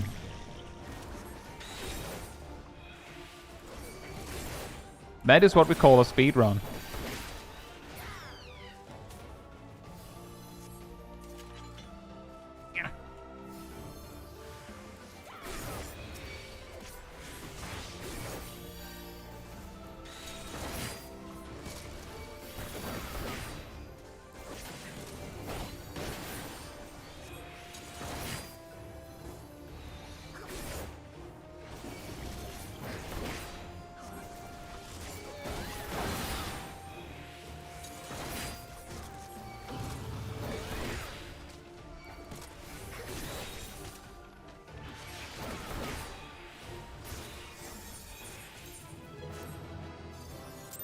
Charger.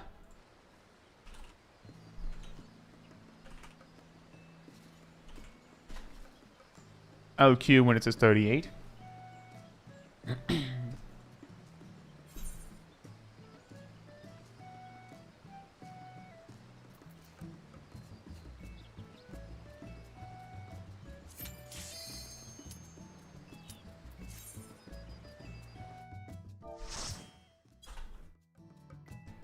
And oh, Great Global Library.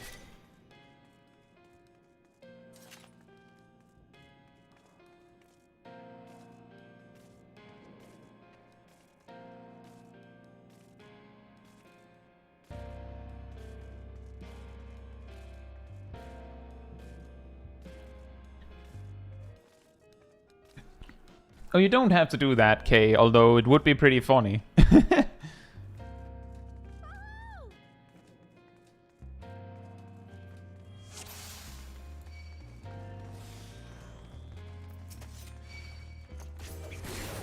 An ink-long dry enjoyer or an ink-long dry hater? I usually call this duty lo-fi beats to murder to.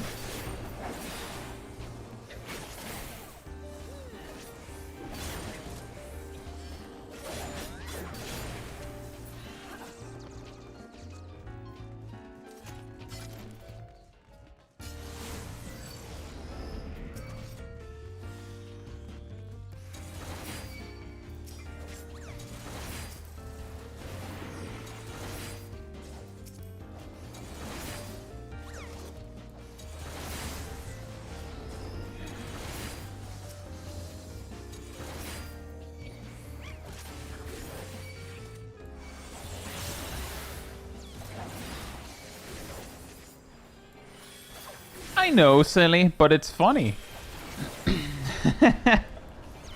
Hey, Brandman, hope you're doing well.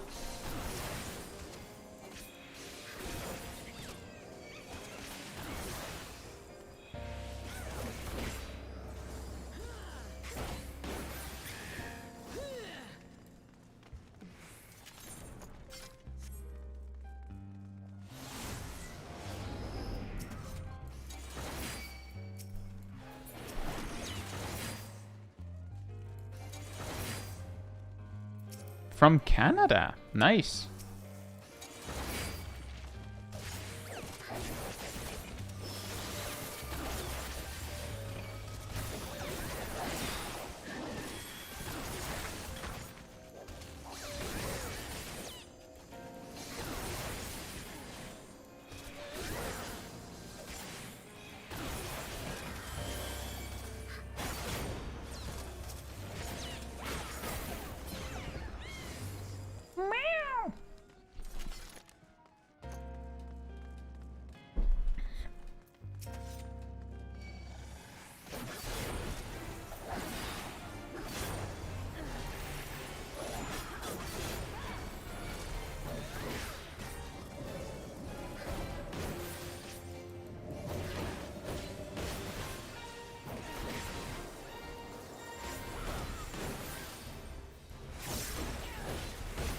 Canada is definitely a place. Indeed, it is a place of all time.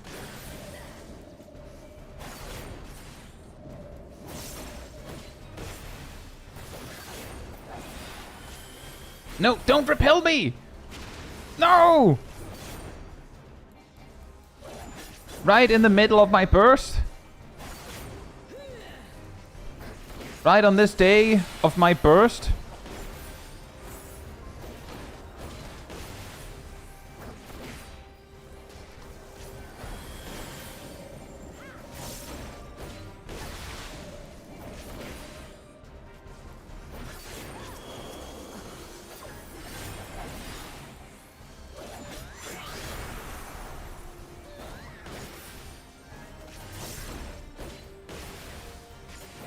This boss here being like, who needs like, who cares about enmity? I'm just going to smack your gun, your machinist repeatedly. They also have a gun, right? It's basically the same thing.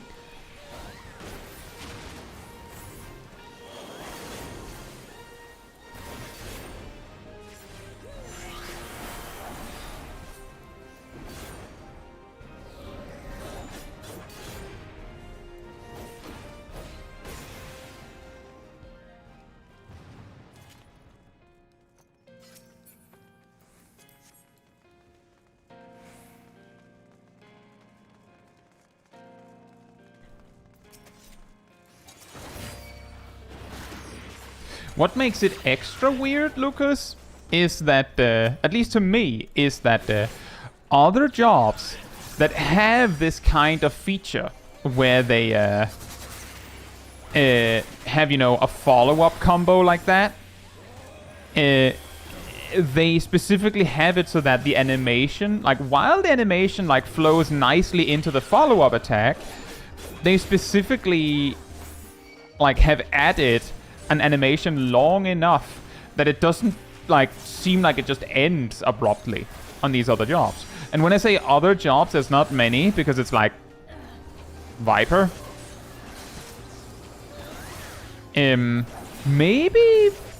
Maybe Summoner, quote unquote, because, you know, you get Topaz right first, but the animation feels complete without Mountain Buster. Actually, yeah, because you get Topaz right first, it should do that. Whoops.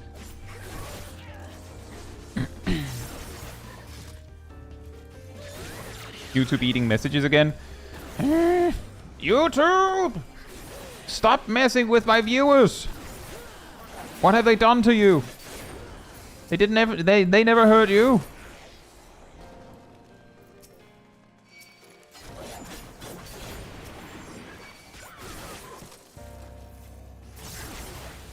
Yeah, especially on Viper, you can see how, like, the 1-2-3 combos and, like, the Vicewinder combo and also the, like, the Generations combo from Reawaken, like, each step has, like, a whole animation that plays all on its own if you let it.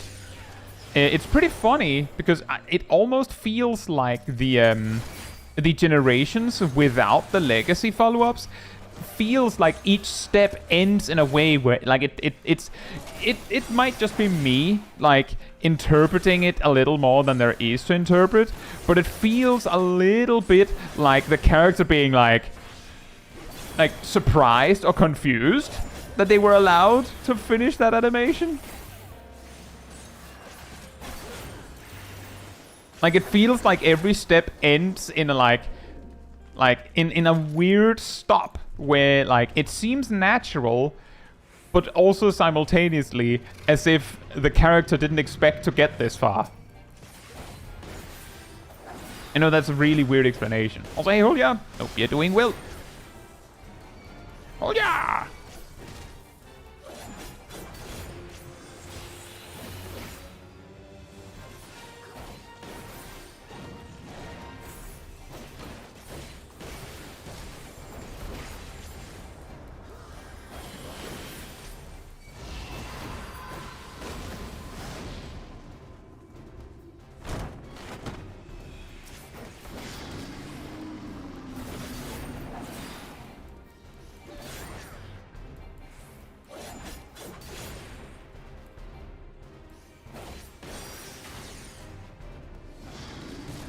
Hey, Redmaster, hope you're doing well.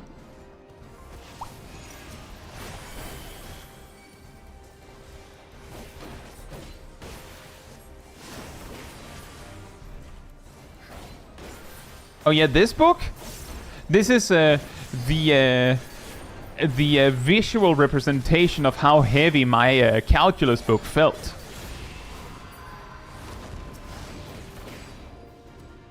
Like, it wasn't this big, but it felt that big.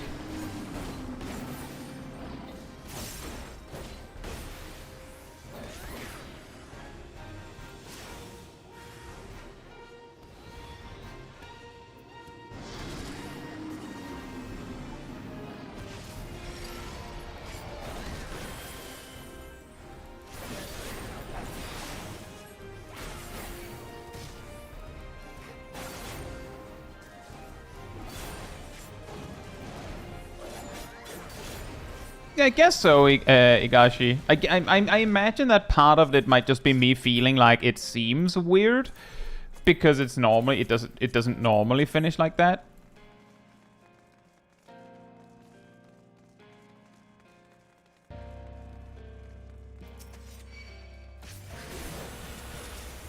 Hey Pikachu, hope you're doing well.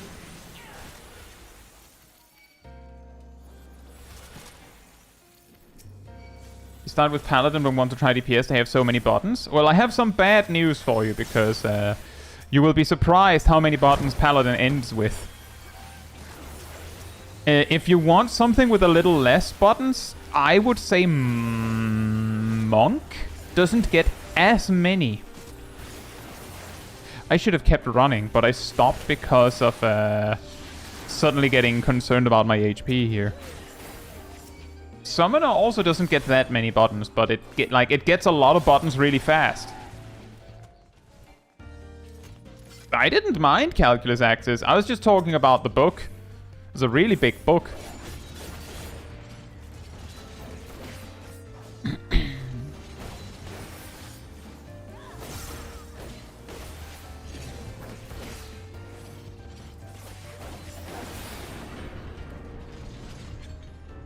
Hey, Jingo Jango and Glaive, hope you're doing well. Oh, whoops, I should just not have started on the Gnashing Fang combo there.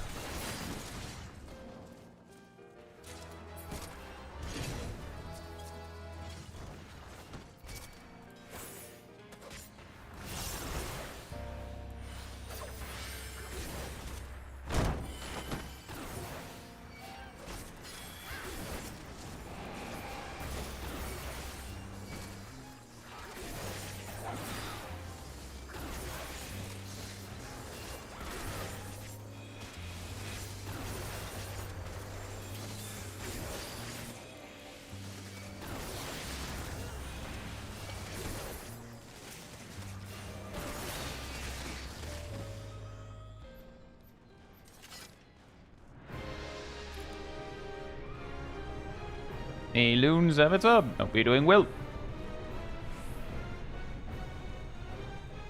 Was the initial Endwalker Monk change reverted? Was it too confusing for folks or something else?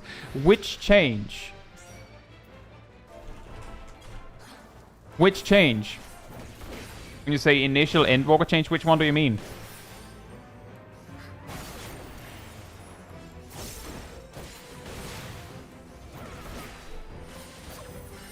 Ball Monk? That's not Endwalker.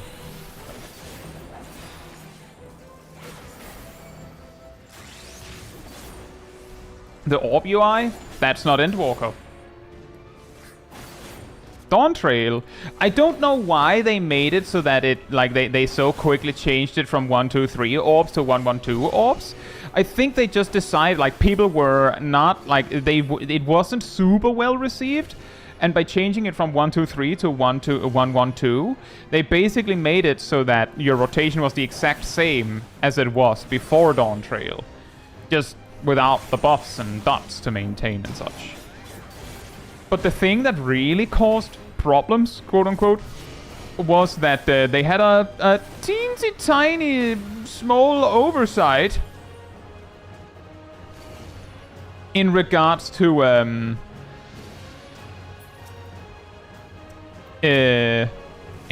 Dragon Kick, in that they at the very start of Dawntrail, they forgot, like, the payoff that Dragon Kick gives you orb didn't require a form. So you could, oh boy, you could just, like, start every combo sequence with Dragon Kick, and then, like, you'd of course do... Okay, we give up on that. Fair enough. Boss is also almost dead. Right at the start of Dawntrail, the rotation from Monk's filler was 1-2 basically Dragon Kick 2-3 Boot Shine, Dragon Kick 2-3 Boot Shine, because Dragon Kick didn't require a form to have full functionality, and, well, Boot Shine, or Leaping Oppo, was so strong that extending your rotation to be 4 steps per cycle to get a boosted Leaping Oppo every cycle was a gain. That was, I would say, either an oversight or straight up a bug, but while they solved that, they simultaneously also fixed, or reverted the monk thing, or reverted, quote-unquote, the monk thing. Because who knows why. Like, genuinely, on that one with the orb change, I have no idea.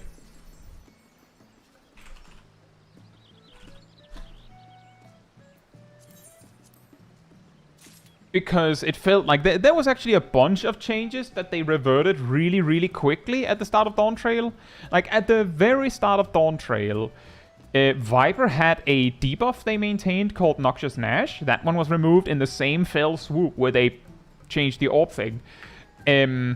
Black Mage, did they get Ice Paradox there? I think that was when they got Ice Paradox, which they originally lost with Dawntrail, with presumably the suggestion that they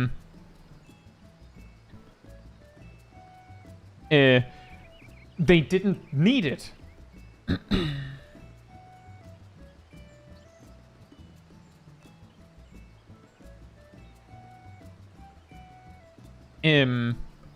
So like there was a bunch of changes where it felt like they tried to do some drastic changes, and then like within 2 weeks they went, oh, actually never mind, instead of trying to like let it cook a little bit.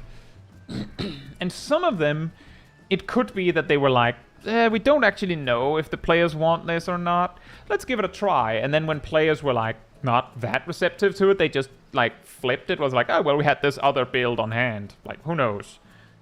That's my guess with Viper, considering how quickly they were willing to just change it to something else. But the rest, I don't know. I don't know. It's hard to say what the reasoning is, because I believe for the most part their reasoning, like you could read their reasonings at the time at least, and then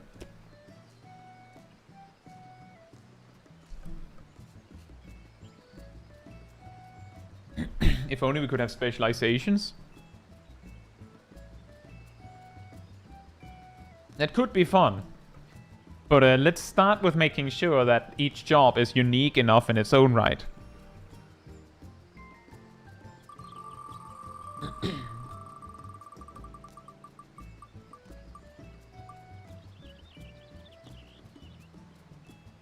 Wow. right at the last moment, Warrior got scamassed.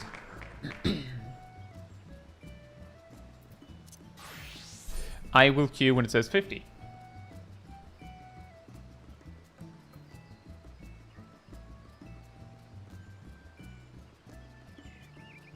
Hey Nuro, hope you're doing well.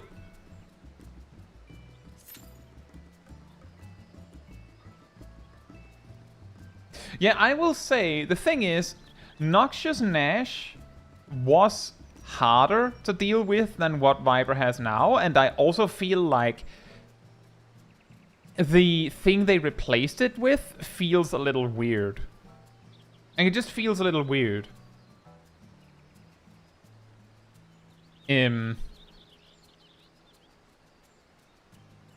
Like, it felt like there was more to optimize. But at the same time, if their target was to make Viper be like an easier, quote-unquote easier melee DPS to play, then changing it to not have Noxious Gnash was the correct move. Oh, Mesa Terminal! Fantastic! My tail is still bugged. Ah, you've come. I'll begin by wearing you down.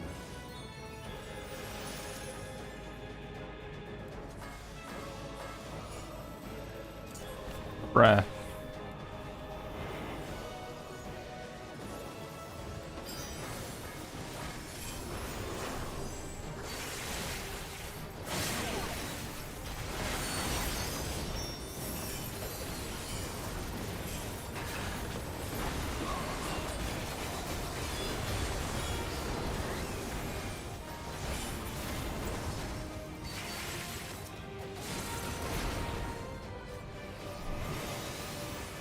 Created new endless for you. Not all are warriors. So now we've gotten the whole expert roulette in one stream. Isn't that amazing? And survive and so forth. Here, I shall prepare the stage for battle.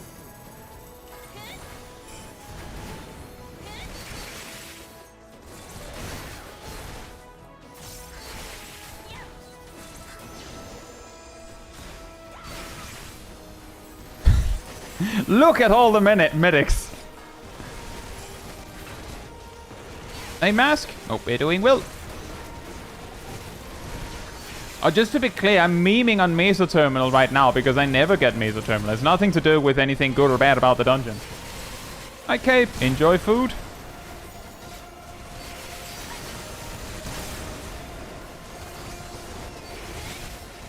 Man, this is awkward. On the one hand, I do want to use my 1 minute burst. On the other hand, it feels like I'll just waste it. And then now, Tenji Jin and Dokomori is going to be real weird. Grrr, ninja and dungeons. One who saves lives should be reluctant to die.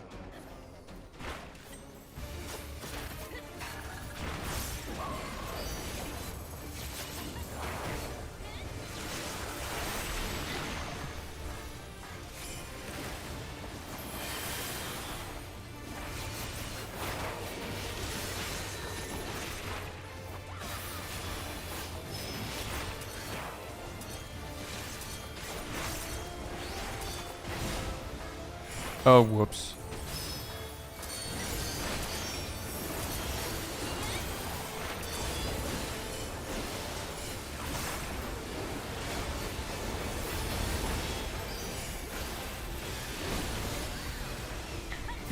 Me trying to cook a burst while also having to do knockbacks.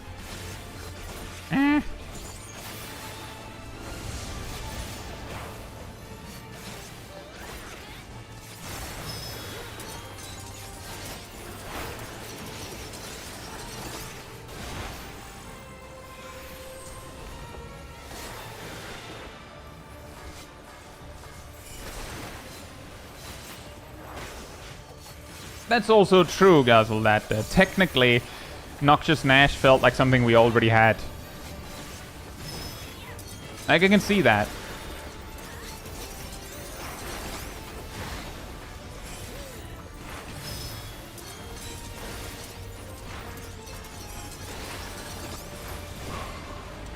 Right. Right.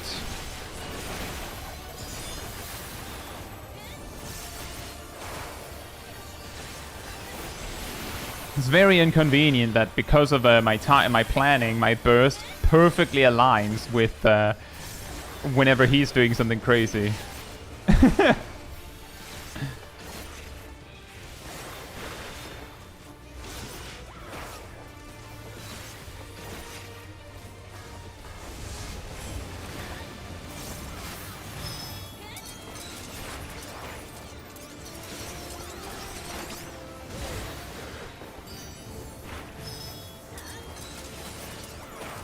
Oh, he's dead.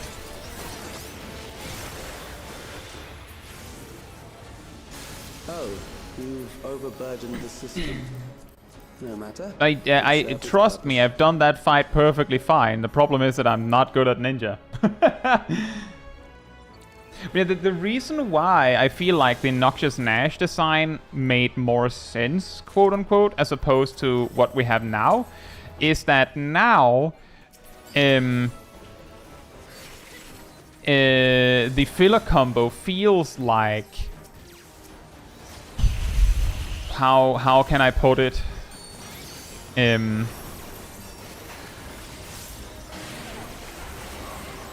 It feels like the big problem with it is if you mess up so that you end up using like step 1 and then 2 for like step 1 and step 2, then it is suddenly just weird. Like now your rotation is just weird until you fix it. Like when it was Noxious Nash, then like your step 1 varied. Like it varied for different reasons. And your step 2 had different reasons to be used, like in comparison to your step 1s. So it wasn't that weird when they got desynced, because they couldn't get desynced. Now it's really, really easy for them to get desynced.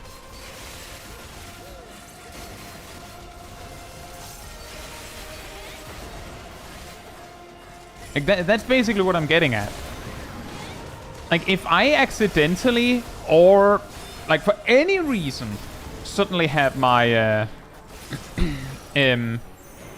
my step 1 and 2s swapped, I will feel compelled to mess them up again, deliberately, just to fix it. How long can you defy it? Which is, you get what I mean? It's just strange. It feels like something went wrong. Alright, Mizu, enjoy your evening. Criminals may run, but they cannot escape.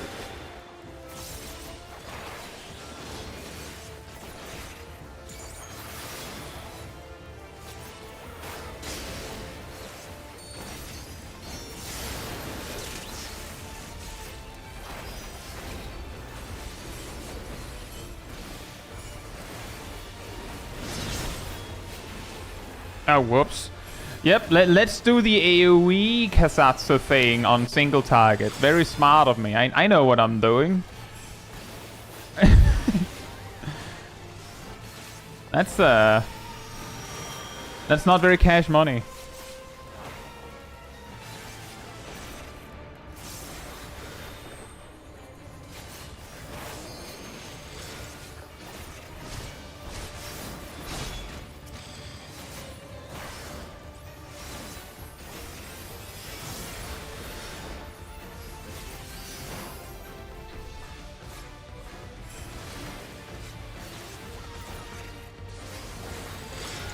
Exactly, I'm a professional, trust me.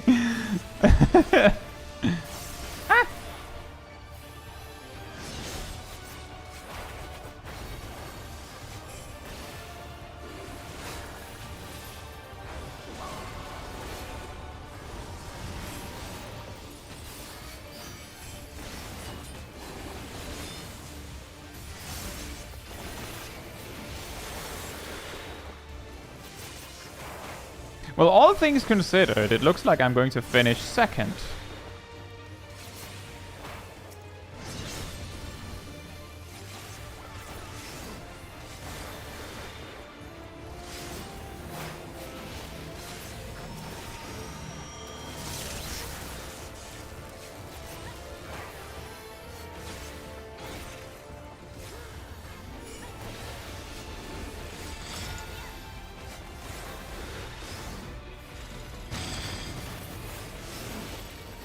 Beginning to tire?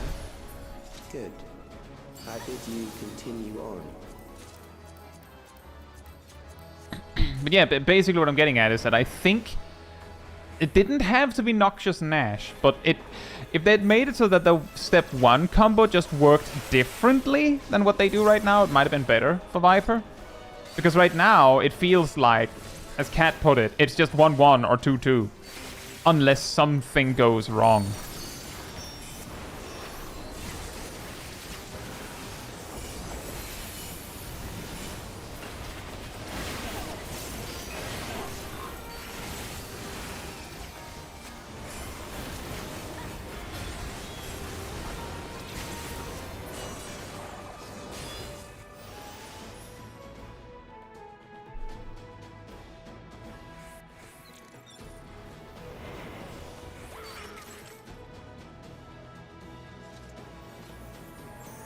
Memories from an age rife with death.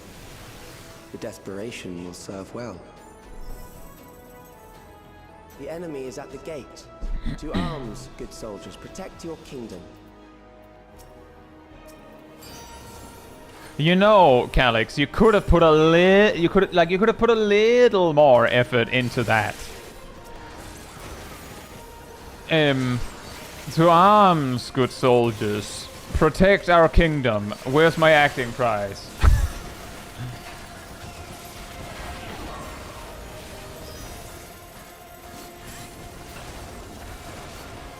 Just to be clear, I'm making fun of Calyx, not the voice actor. I'm sure he was told to do it like that.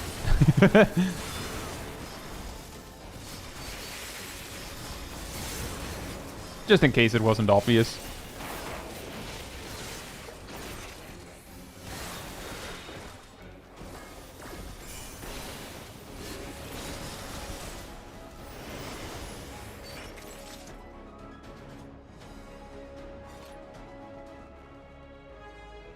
I'm making fun of the voice director for directing the actor to say the line like that.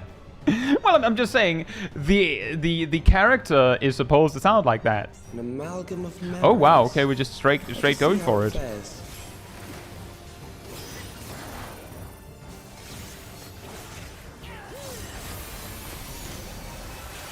It is the midst of the storm surge.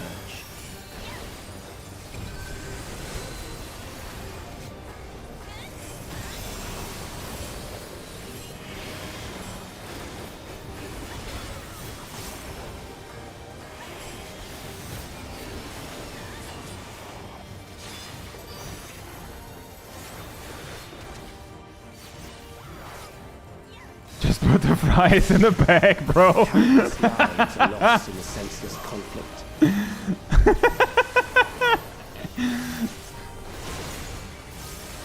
war swells in scope and intensity.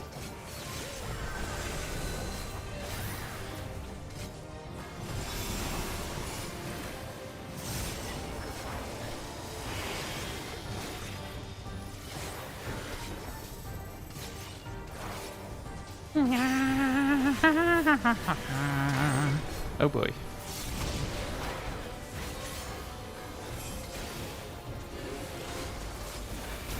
The bombs rain down without pause or mercy.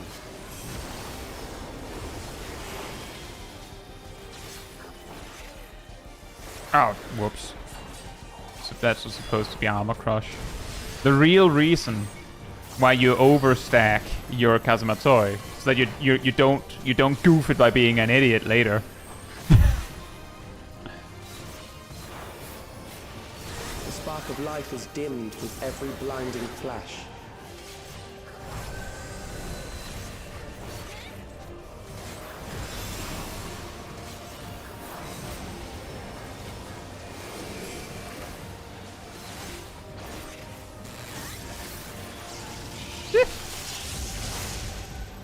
Death is everywhere, pillaging the promise of the future.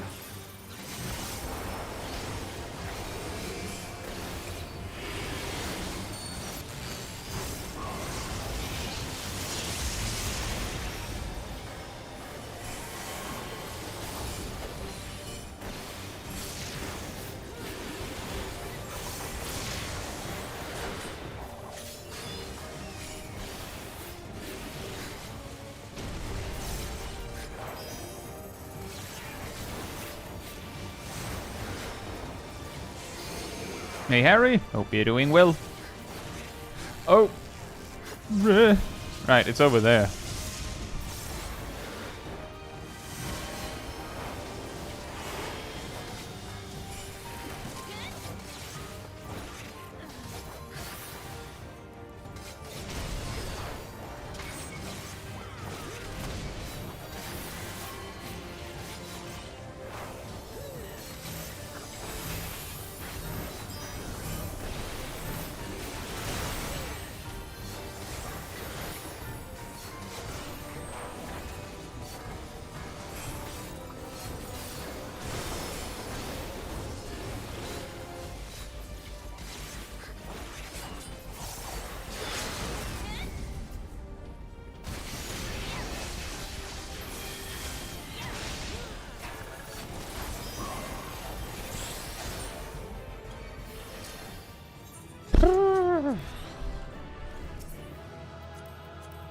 I prefer doing Mesa Terminal on jobs I'm good at. Say Nilo and Harry, hope you're doing well. And yeah, just to be clear, I also think that the delivery of Calix's line is great. It's just really funny in-universe because it's like, wow, you really put your heart into that, huh?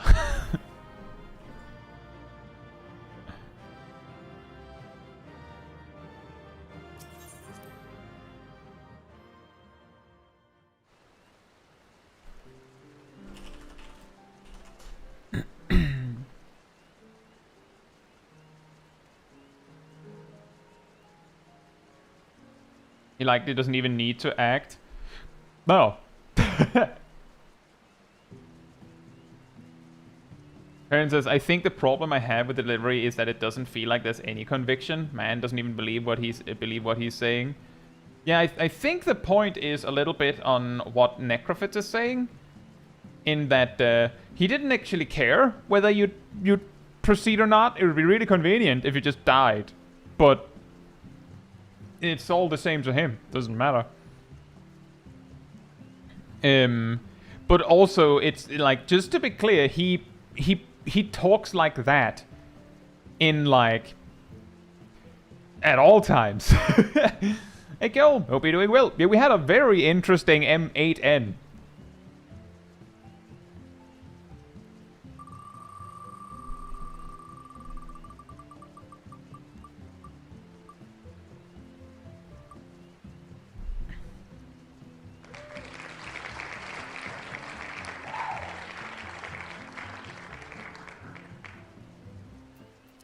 Warrior. We'll go when it says 10.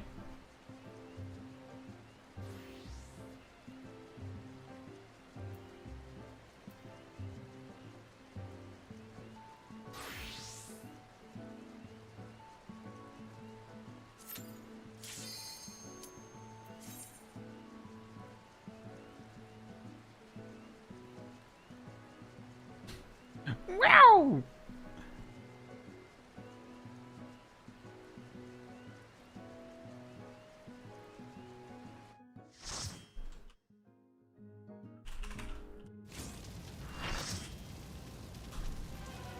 Oh! Extreme! Have you ever gotten community sniped into an extreme? Yes. Like 2 weeks ago, I think. We were like 4 on Titan Extreme.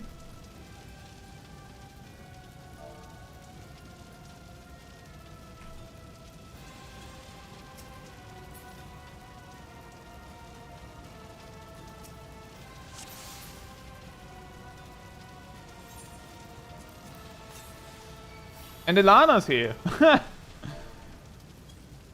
Speaking of, Cole.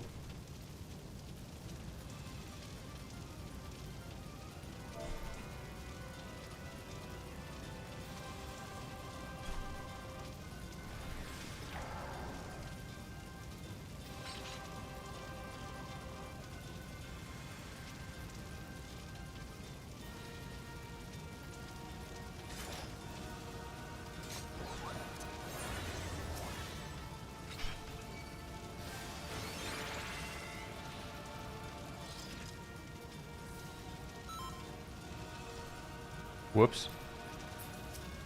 No one saw that.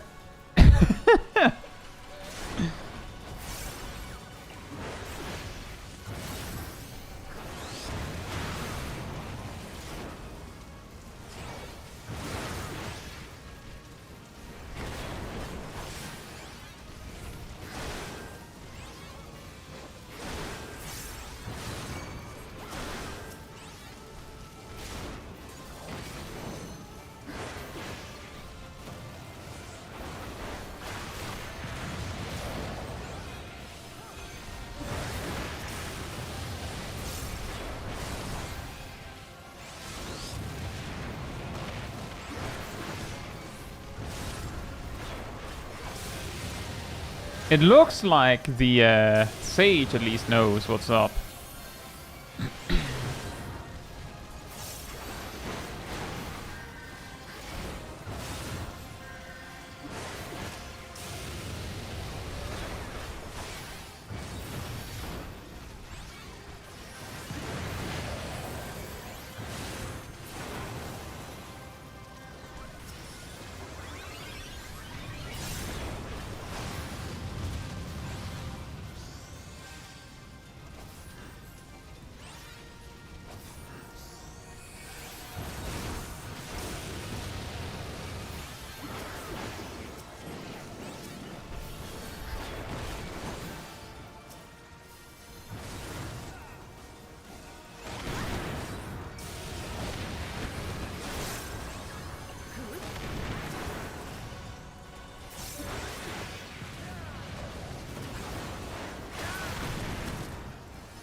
Has a very good tank switch. Personally, I would have probably had tank switched when my debuff was like 4 and was just about to end anyway.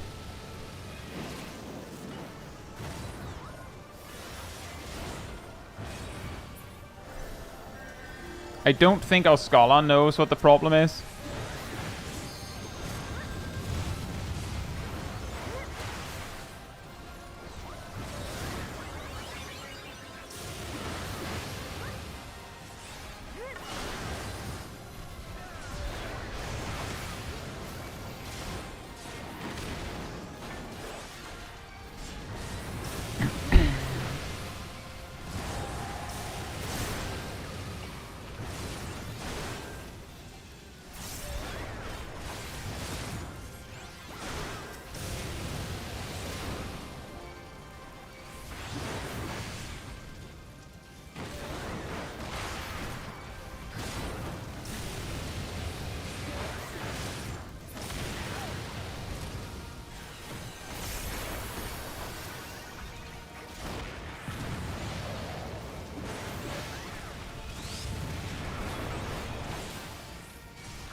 Oh no.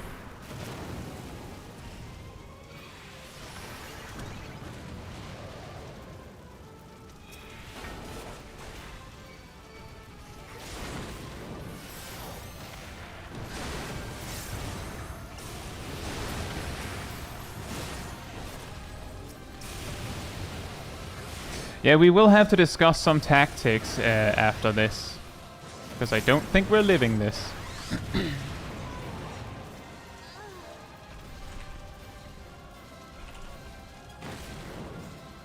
And yeah, indeed, of course, Ilana knows how to do the Searing Wind.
The speech bubble kind of defeats the point of hiding the chat? No, because it still hides all it hides the actual names. Yeah, so I have always been saying things that I wasn't particularly concerned about anyone seeing.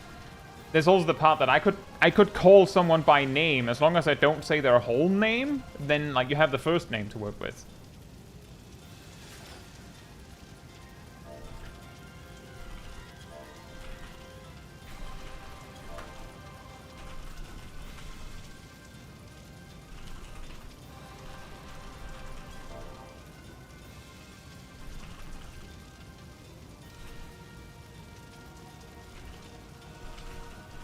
I know you know, Ilana, but it's an easier way to make sure that the other healer also acknowledges it.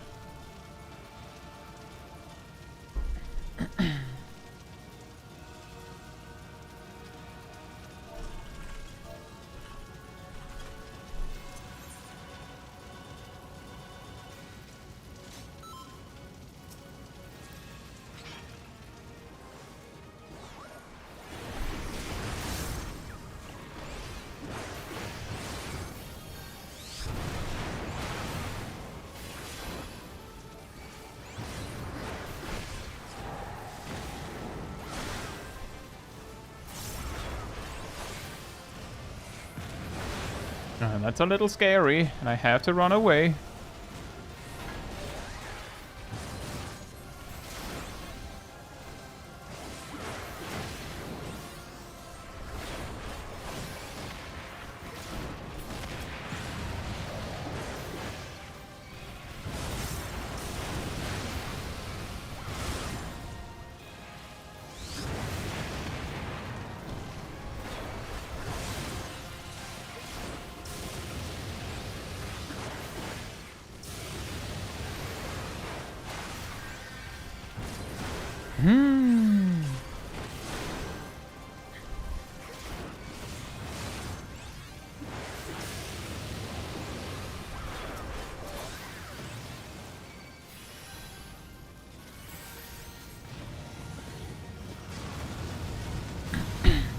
I think the reason is that a lot of European countries have like a different kind of politeness. In Denmark, for instance, I would be really weirded out if you referred to me by Mr. Last Name.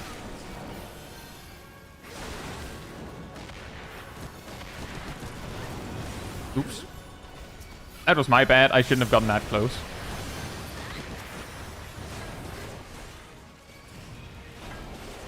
Oh, they did see the problem. Excuse me. We want the nail next to you.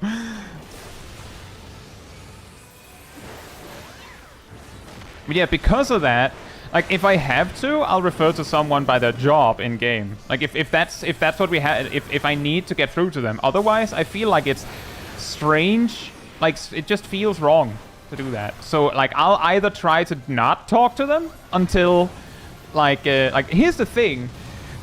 I didn't actually know what the healer, like what the scholar's name was until they said something in the chat when they responded to my request to say whether they understood or not. Because I can only see what people's actual names are if they say something in the chat. Because I can see all you can see, but then I can also see the chat, which shows the names in full.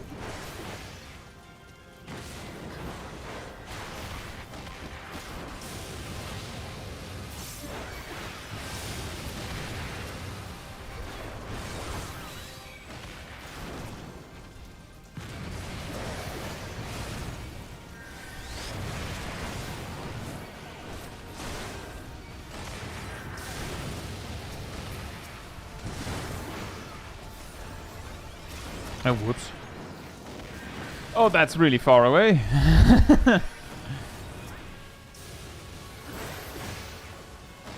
Yeah, a little bit like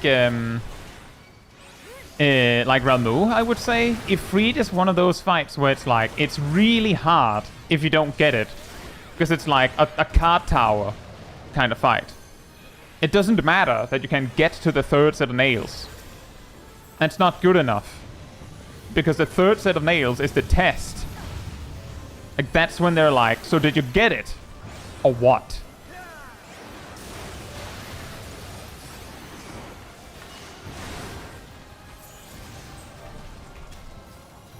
Nice.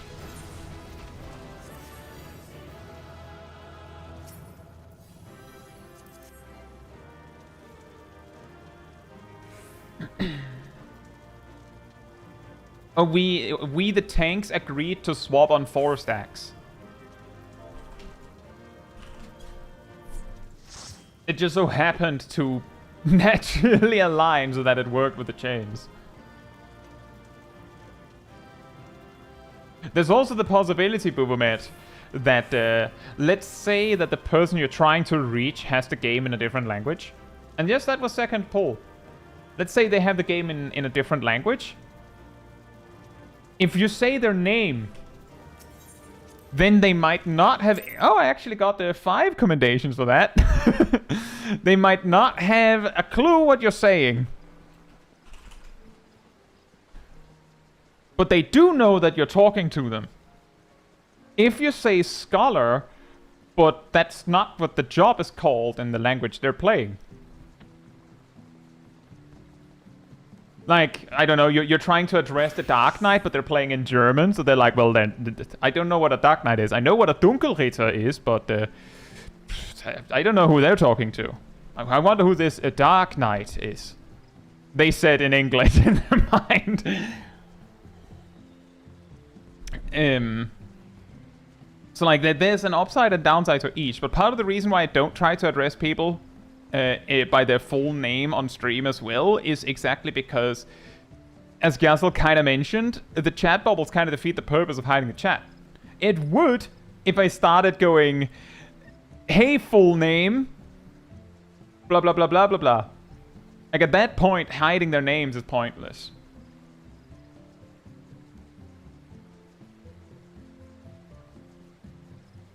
And yeah, that's also true, Darth JF. And it also makes sense in the exact same way in NA, because I believe it is normal in the UK to, you know, for instance, call your teacher Mr. or Mrs. blah, or your lecturer Professor blah, or whatever. And I'm pretty sure that carried over to America.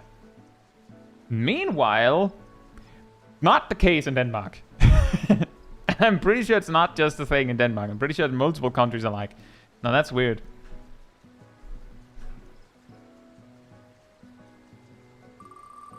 It's just what you're used to and what's normal. I'm not saying that either one is a problem.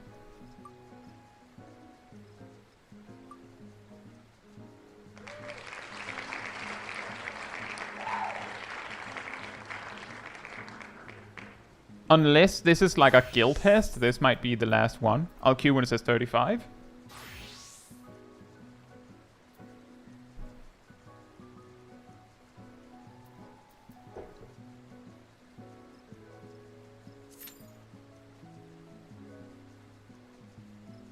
You can use auto-translate for jobs. That's true. That's true.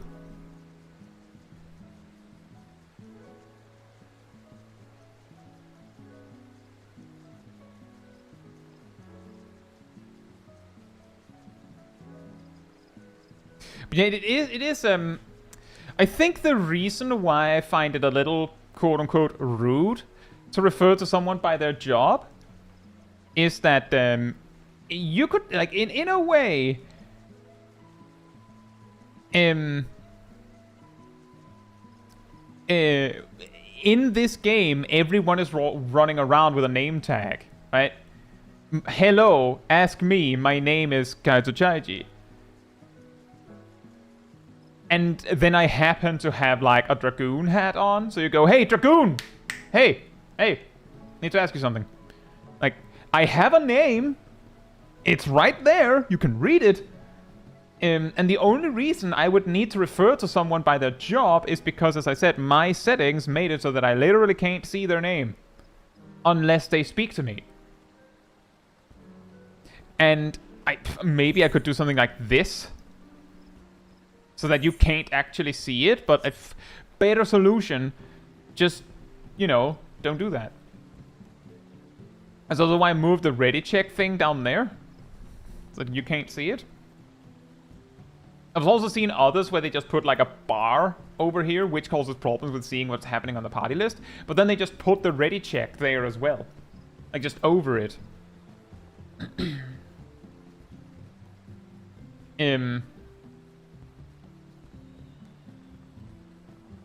Exactly, Sally. It feels like you're suddenly reduced to what you do instead of who you are. Which is, you know, we're technically all here in the battle. What's important is what you are. Like, what you do, actually. That is what matters. You do the dragooning. So, do it.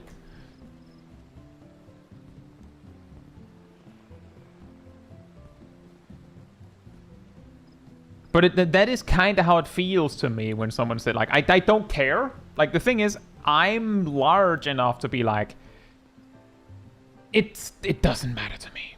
But if I were to refer to someone, that's how I would think. I would think it feels a little rude to be like, hey, Dragoon, hey, Scholar, do that thing. Which I know is weird, but that's how it feels. Hey, Lotus, hope you're doing well.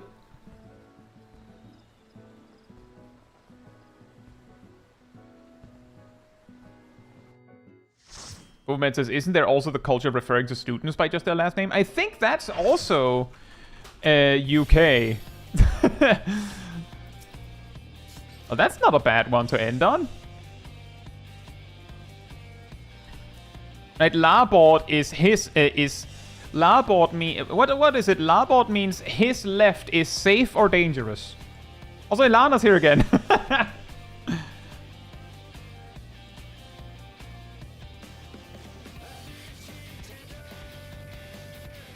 Does anyone remember? The reason I always get confused is because half the time I'm the main tank doing this dungeon. So I don't know. I can never remember. I just remember Larboard is left. Thank you, Tingle. Hope you're doing well. Larboard is his left is dangerous. Fantastic.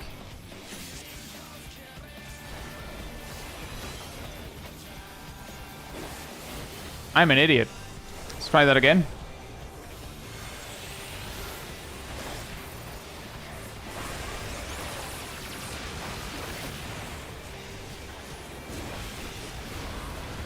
When you start your opener so badly that you just start over. Never mind. Hey, Nafanya. Hope you're doing well. Yeah, technically it's still frowned upon to do that, but the thing is, I think the important thing to remember, Nafanwa, is if you're going to queue for hard duty, it's more likely to lead to you succeeding to use Party Finder. So, like, don't think about it like in terms of whether people will be mad at you about doing it. Think about the fact that there's a better chance that you'll actually get the result you wanted if you use Party Finder for it.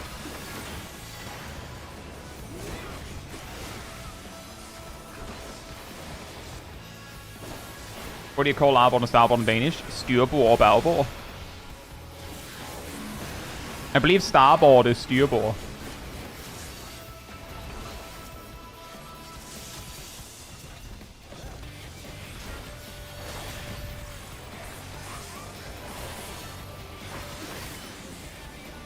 Not necessarily, Tingle. We just did an extreme, and there was no one complaining.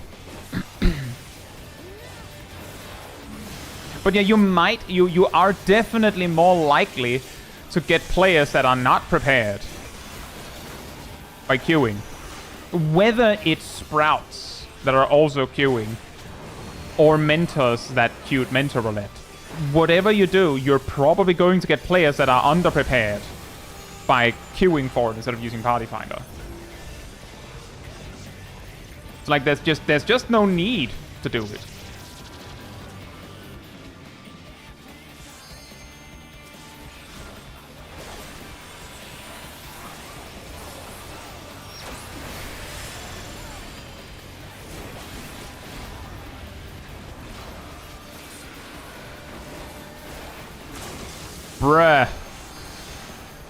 Bruh, I moved away from that one, and then they moved away.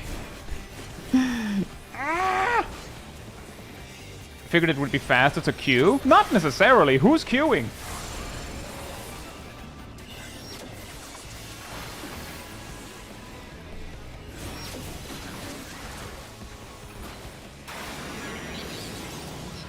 People don't seem too interested in doing old extremes. The trick there, Nafanwa, is if you really want to do that, is that there are communities that specifically do old content like that. You could always try. Just you. Yeah, exactly, Nafanwa. Exactly.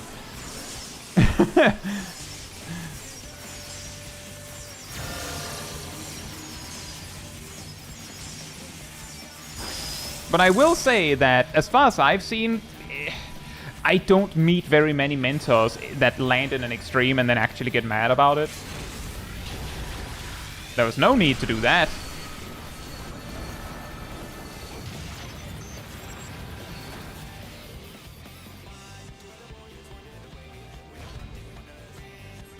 But yeah, if you landed in an extreme with me in it, I would just try.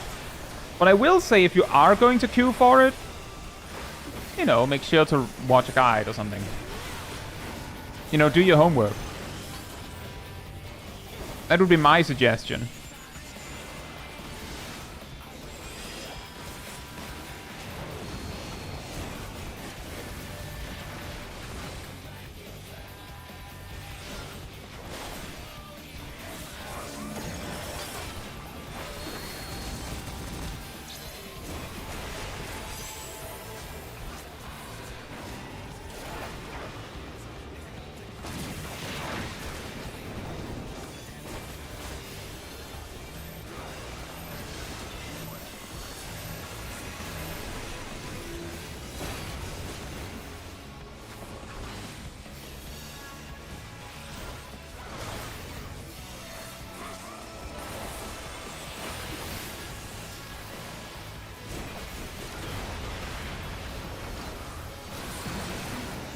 Oh, whoops.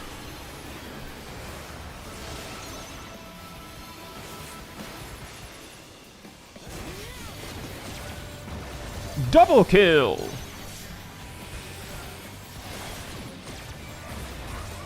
Triple kill! Uh-oh. Uh-oh. Protect the summoner! It's our last lifeline! Protect the summoner at all costs. I can't do anything.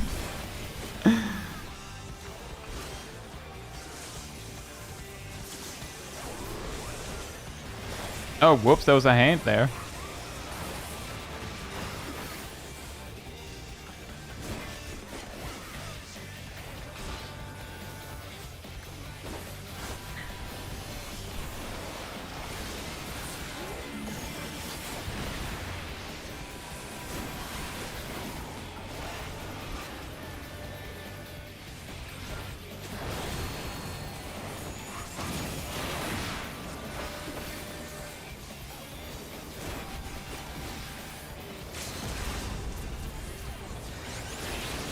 Oh, good call, Ilana.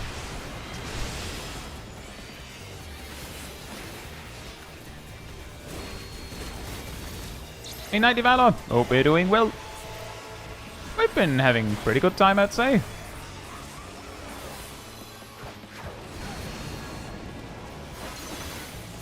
Hey!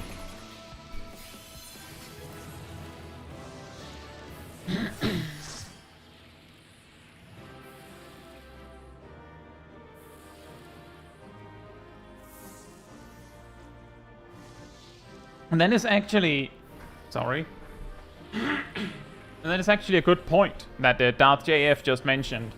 Is that the people who are queuing... Oh boy. The people who are interested in doing old extremes synced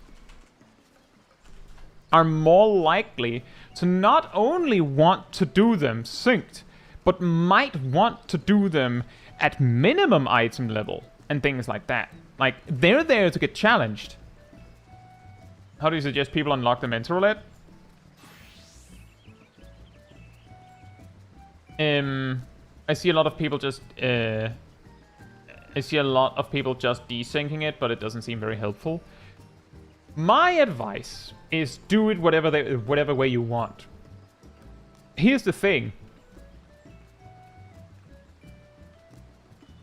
Even if you learn the fights synced in Party Finder, okay? Even if you learn them in Party Finder and do them really well and all that, like basically, let's say you do Ifrit Extreme, because we just had Ifrit Extreme a moment ago. You would be going in with a full party of players that know what to do or did their homework for the most part. When you get Ifrit Extreme in Mentor Roulette, you're not getting that. Ever. That's just not happening. You might be really lucky, but most of your groups will be less prepared than you. So, it doesn't actually matter whether you have learned the fight before you queue or after you queue. I've actually talked about this on previous streams as well. If you believe... Stay with me here. If you believe that to queue for Mentor Roulette, you need to know how to do every duty in the Mentor Roulette, then lower your expectations a lot. Because no one queuing for Mentor Roulette does that. No one. I'm a mathematician, and I would normally not speak in absolutes like that. I'm confident saying there is not a single person queuing for Mentor Roulette at this moment that knows how to do all these duties synced. Nope. You don't even need to have an idea. Here's what I suggest. Because here's the thing. Here's the thing. I actually have a video on mentor misconceptions, and one part of it is about the Mentor Roulette. You know what the requirements of Mentor Roulette is? You know what the point of Mentor Roulette is? You're the pack filler. If someone is queuing for something and it isn't popping, that's where you come in. You're not there to teach anyone anything as far as the Mentor Roulette is concerned. You're there to help your fellow player who wishes to go on a journey to have people. You're essentially a warm body.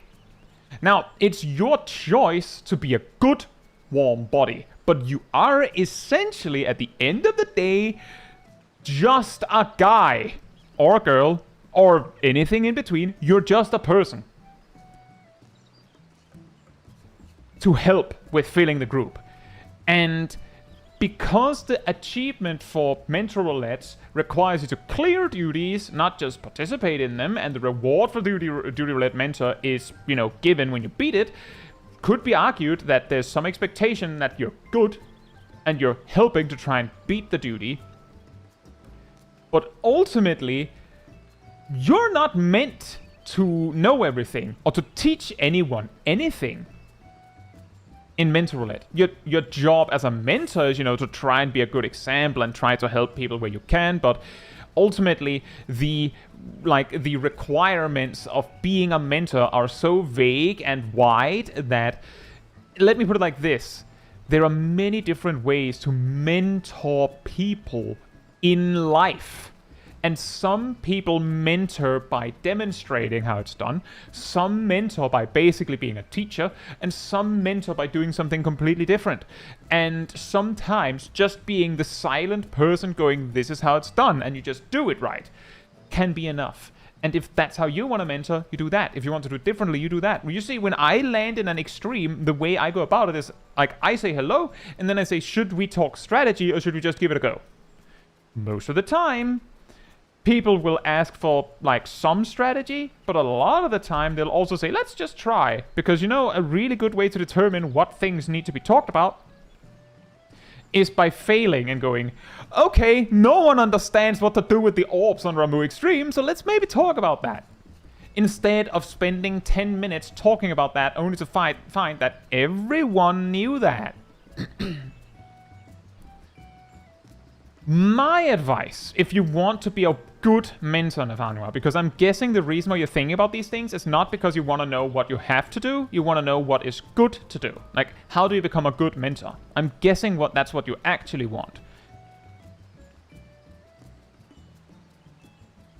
Be well prepared. Queue as jobs that you feel confident you can play well. At any level. Because you might land in Sastasha. You might land in Mesoterminal. You might land in a level 50 extreme. You might land on Rathalos extreme. You might land anywhere. So preferably queue as jobs that you feel confident that you can play well at any level. It's not about whether the job is good at any level. Like, all jobs are alright at any level, but some are definitely better than others. But you don't know what you're getting, so choose a job that you feel confident you can play at any level. And you can see I use a random roulette to pick what job I'm playing, which of course gives the implication that I feel that I can play any job well enough for any content that I'll be served in Mentor Roulette. And if I can't, I'll just have to deal with it. Now, that's step one. Of course, as you said, Nathaniel, you have to unlock the roulette. But here's the thing. The vast majority of duties here on this list are duties that either A, you know how to do, because you do them frequently, or you have done them frequently in the past. Like, you know it. Like, you can do it. Like, you land in, I don't know, Sastasha. you can probably figure that one out. You land in Fist of the Father, Alexander. You can probably wing that one. For the rest, being ready to learn is what is required, in my opinion. That's what is required to be a good mentor. You land in a duty that you don't remember quite well, then be ready to learn and try your best. Try to figure the mechanics out as you go. Try and help the team figure it out. Preferably, you should be in an 8-man duty. Preferably, you should be an above average player. I was about to say you should be in the top 4, but you might have a really good group, and then that's not a very fair requirement. You should preferably be a player where, on average, your presence is better than some other randos' presence. And a big part of that is knowing how to play your job, being friendly if you're going to communicate, and being willing to learn. Now, that's what I'm getting to, Nathaniel. What do you then do when you land in a duty you don't know? The likely scenario, the thing is, when you land in a duty you, 1, don't know, and 2, you can't just wing it. Which means like an extreme trial, right? What do you do then? If you go through my, like, I'm not saying that you have to do that as this lesson, no. But hypothetically, if you went back to the Endwalker playlist for my Mentorship series, and maybe the early parts of the Dawntrail series, you will see points where I'm like, I've actually never done this duty synced before. And I'll just straight up say that. And usually that's the biggest part of that particular video, because, surprise, surprise, it was really hard when you don't know how to do it. What I do when I land in a duty I don't know and I know I need to know, let's say I land in... Actually, I've done all of these synced. Let's say I land in Emanation Extreme. I've never seen that one in Mentorship, by the way, which is part of the reason why I see there's no reason for you to learn all these fights synced just to get Mentorship. Because you're not going to see most of them. Like, you're just not. And when you finally see them, you can't remember because you did them once. If I landed in Emanation Extreme, which I have never done synced, I would land in the duty, say hello, and then be like, oh, I have never done this one synced. Does anyone else know what's important? Like, is there anything I need to know?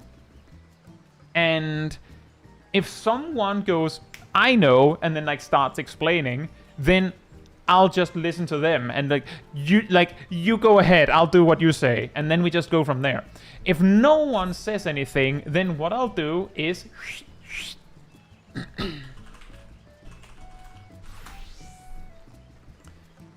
boom.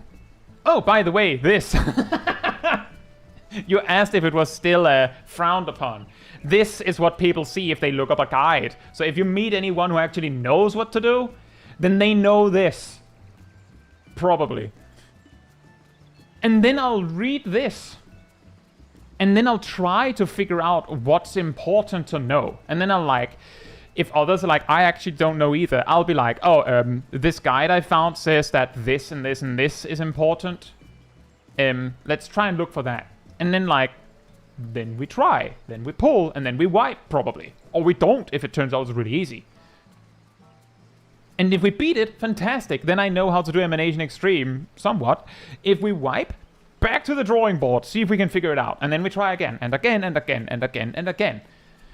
Until we get it. And if people stay, I'll sit there the full hour to try and figure it out. Like, basically, I land there, and that's my opportunity to learn that fight. And part of the reason for that is because the people that queued for that fight, some percentage of them also didn't do their homework. That's why we're wiping. Because if it was just me, then I could probably follow someone. But I can't. And that's a perfectly good opportunity to learn that fight.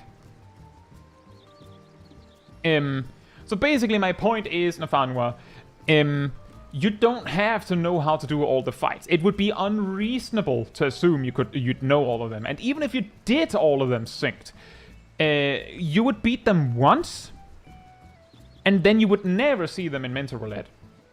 And when if you finally do see one of them in Mentor Roulette, then you probably can't remember. And then you've accomplished nothing. by going through this hassle of doing them all synced. That's the reason I'm saying doesn't matter. You'll learn them when you need to. And the moment you need to is when you queue Mentorship and kaboom! There it is. Ramuh Extreme. And I'm saying Ramuh Extreme because it's probably going to be Ramuh Extreme. Or Shiva. It's usually one of those. Or maybe Sephiroth. But yeah, no one's expecting you to be a god gamer when you queue Mentor Roulette. In fact, a lot of people have this weird assumption that Mentors are bad. So you just be as good as you can be, and then you'll be above that, like you'll beat their expectations. And yeah, true, Ilana, there are some normal duties or hard dungeons that are so rare that people get it and then they have no idea what to do. But you'll build your catalog of knowledge with time and practice. You just have to queue, and the safest thing you can do is queue as jobs you're comfortable with. The reason I queue as literally anything is because I'm so confident in my ability to do all these duties that for entertainment and learning purposes, I'll play anything. Anything.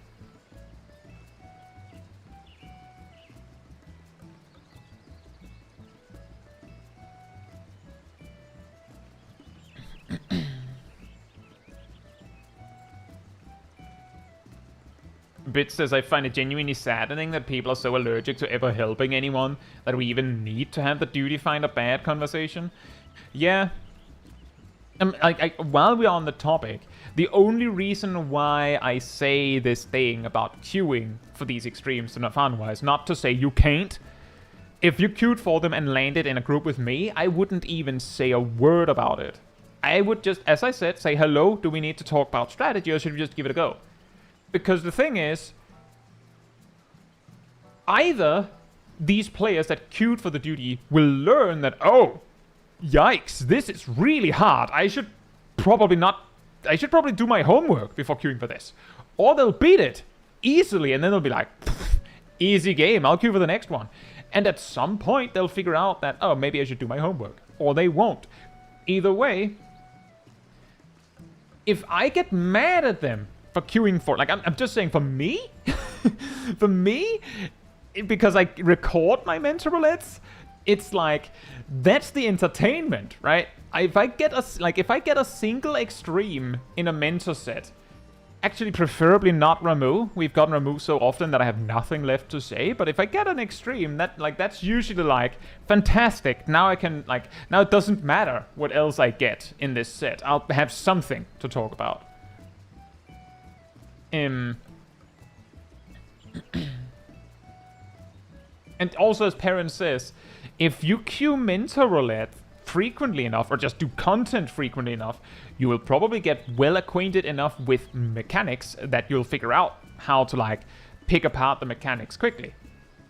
Or figure out what the problem is. You'll get the perspective to be able to tell what the problem is when it's not you. What if the Ramuh has a Chaos Agent? I mean, that one was funny, but... But yeah, it's more so that if you ask me, is it a bad idea to queue Duty Finder for extremes? And I'll say, probably. But if you say, can I queue for extremes and Duty Finder? I'll say, go ahead, but you might not. It might be smarter to use Party Finder. Or if you're not interested in doing it synced but just want the clear, do it unsynced. Like, it doesn't really matter to me, but if you ask for my advice, then I'll give you my advice.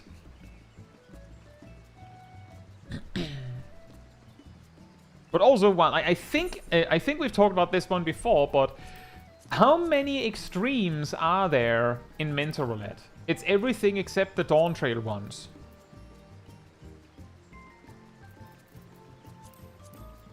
Let's see. 8. 15. 23.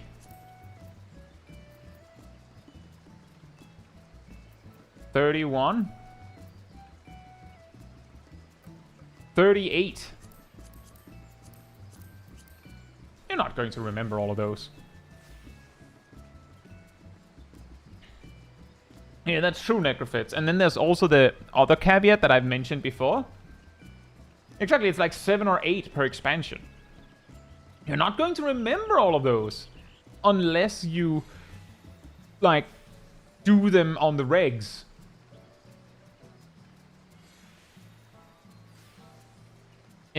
The biggest problem with queuing for extremes, in my book, is that, and this actually harkens back a little bit to what Bits is saying as well, because this information, and that's true, Lana, because this information is right there, like front and center on an extreme guide.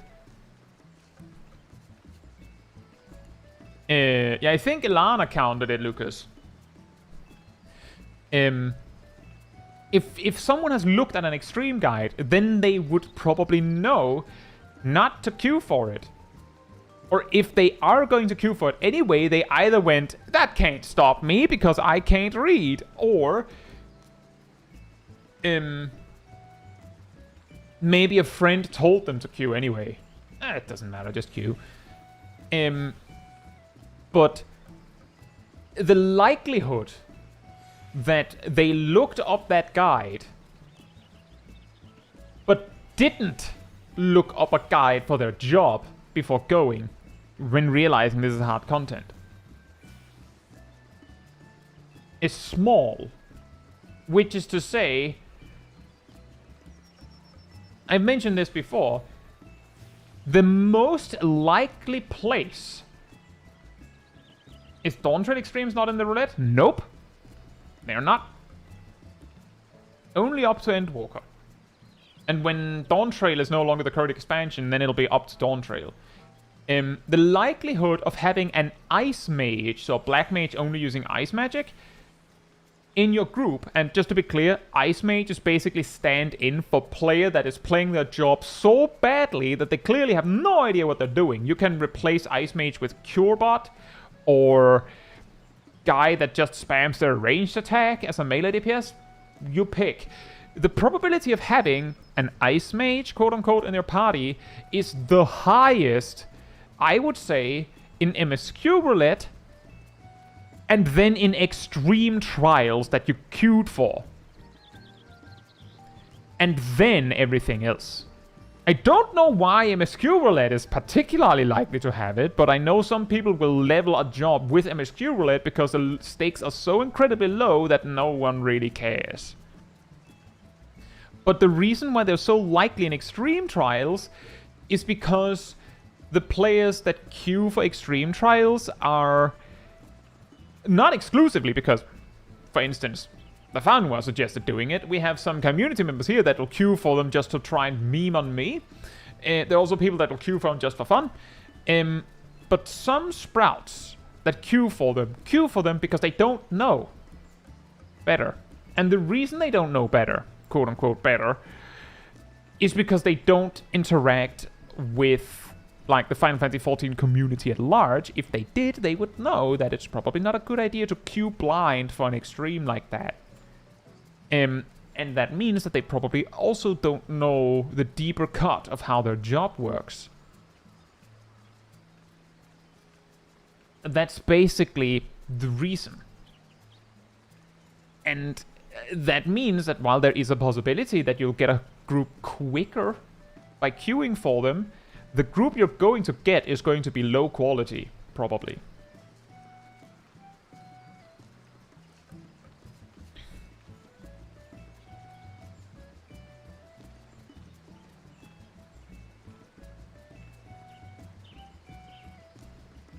Boovman says, I queued despite a friend telling me not to because they just didn't give me any reason I could understand. They just said, don't queue for that, use Party Finder instead. I guess they thought that it was implied that it is too hard. But I mean, my first interaction with extremes was queuing for Ultimate Weapon Extreme. And when we wiped like 2 or 3 times, making almost no progress, because apparently it was that hard back in like Stormblood, I determined that, okay, extremes are not something you just queue for. And then I just didn't do it again. Ever. And yeah, I did it. I queued for Ultimate Weapon Extreme for that same reason, Lollipop Pizza. I had a quest. Let's clear that. Get bonked. Let's not clear that.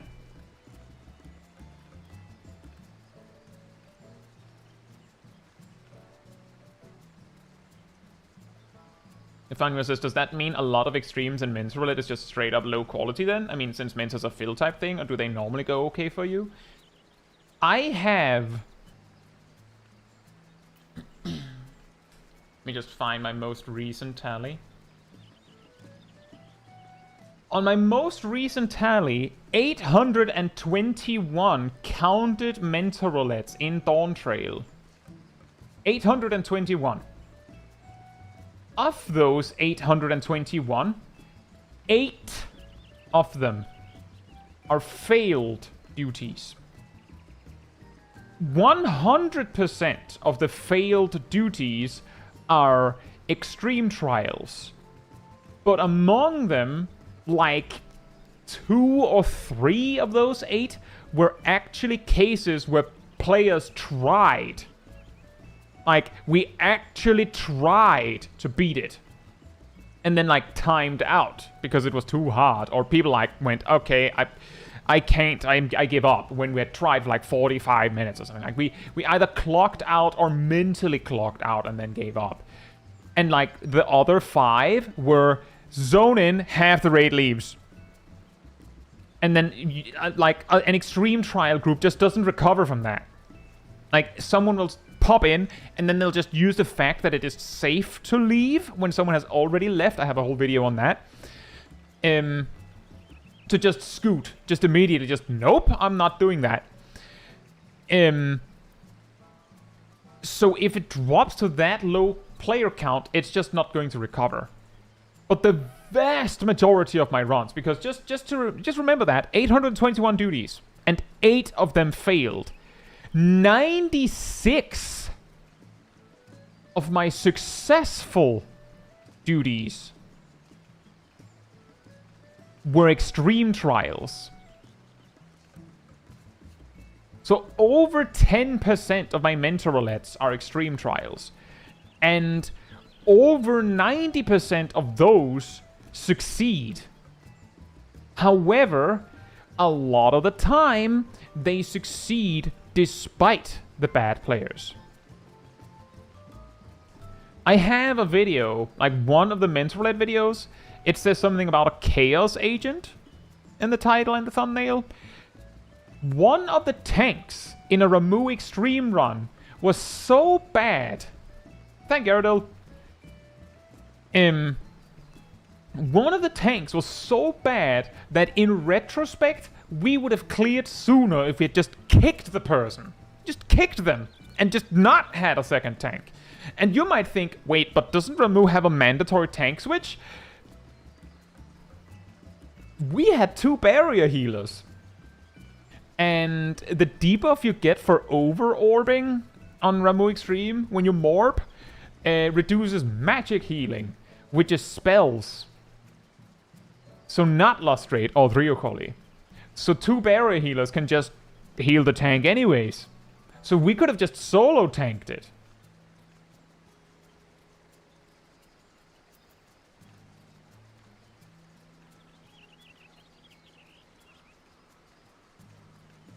And we still beat it.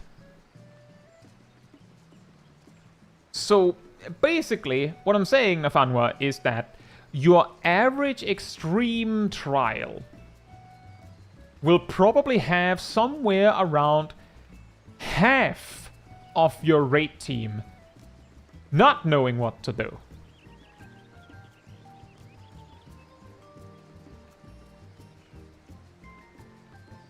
And among that half, there is going to be a probability that 1 to 2 of those 4 players are incapable of learning what to do. It's not guaranteed, but it is possible. And sometimes you just have to work with what you have. I have a series that I call the Extreme Countdown, where we did every single A Realm Reborn extreme. We also tried all of the Heavensward extremes with as few players as possible synced. And let me put it like this: all of the A Realm Reborn extremes can be beaten with 4 players knowing what to do. All of the A Realm Reborn ones. So the fact that you can expect half of your raid to not know what to do shouldn't be that big of a deal. It can be a big deal because on some of them, like Ramuh, half your raid not knowing what to do is probably worse than only having half a raid, but they do know what to do. So it's complicated. But basically, when you get an extreme trial in Mentor Roulette, it's a coin flip. We beat Ifrit Extreme second pull here. No problem. Other times, it'll take the whole duty timer to do it. And the best you can do is be the player you wish you have when you land an extreme trial randomly.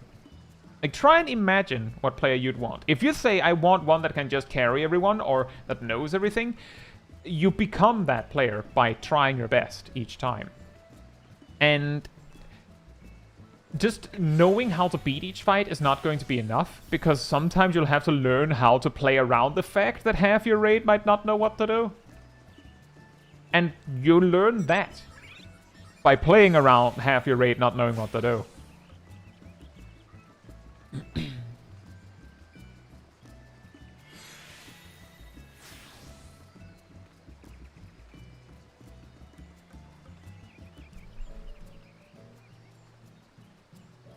And sometimes you learn tricks to beat it anyways. Or learn things. Envision the greediest DPS player you've ever seen in your life. Sometimes you'll also learn tricks that you probably won't learn by playing correctly. For instance, if I'm asked to explain how Ramuh Extreme works, I will probably explain how the tanks need to deal with the orbs. I might explain what to do in the ad phase. I might explain how to do the horrify thing. I'll probably explain what to do with the tethers. But usually I'll accidentally forget to mention that the blue circle AoEs do more damage based on how many orbs are on the field. Why? Because I'm going to deal with that. And I don't want you to help me. So I'm not going to tell you that that's something that needs to be dealt with. I'll do it. And if anyone else helps me, they know that I know, and I'll probably figure out that I know that they know that I know that they know. And then we'll play around each other, because they're the other mentor that knows what to do. Or mentors that know what to do, and then we'll figure it out together. But I will try my best to avoid explaining something where you don't need 2 people to do that. I'll just do that. Things like that. You'll figure out the things that you don't tell, because the too helpful assistant will wipe you. I was like, Crazy Yelga, hope you're doing well. And thank you, Aerodil. Boomet says, will the extreme countdown continue? I might have missed something, but I guess it's due to current savages. No, it doesn't have anything to do with that. We stopped extreme countdown on Zorvan Extreme for a few reasons. The first one was that we kind of reached the point where I believe it's relatively early in Stormblood Extremes where every boss has a body check. They might not have many, but it takes one. Like, it takes one body check. And then it's like, well, can you beat that body check? Yes, no. So we kind of stopped because it felt like that was very quickly going to be a very boring experience. I think Susano can be beaten with less than 8. But I don't know if Emanation can. Or Shinryu. I've never done them synced. But the second thing is, I believe we beat Zorvan Extreme with 7 players. And that one was an ordeal. The thing is, it didn't even have to do with skipping Saw. I believe we could do that.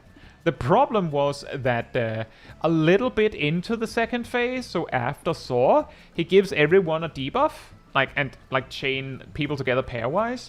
The thing is, he will give you pairwise debuffs, which means that if you have an odd number of players, I believe, there will be one that just don't get a debuff, if I remember correctly. But he'll always put down 8 runes that need to be soaked. If you're 7, you can survive it, probably with big defensives. Maybe you need tank LB. But if you need tank LB, then the Hardened Rage effectively becomes the second time he does that. And it's like 30 seconds after the first time. And then it's over. Which means that you need to be perfect. And you need everyone to give it 110%. And everyone needs to be amazingly good players. And that was not what Extreme Countdown was about. If you've watched the Extreme Countdown stream series, you'll notice that the way I went about it is that I grabbed Aradil and Sip, which is my mods, and then I basically just grabbed 5 people that wanted to go. Just grabbed 5. And then each time we won, we would remove a player, or rather, we'd request someone to willingly leave.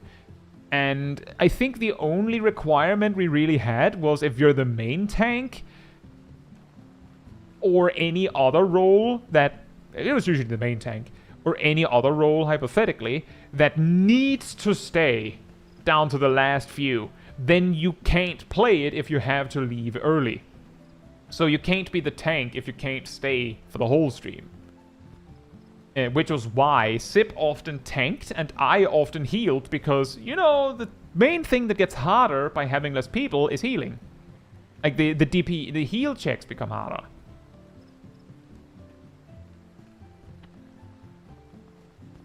And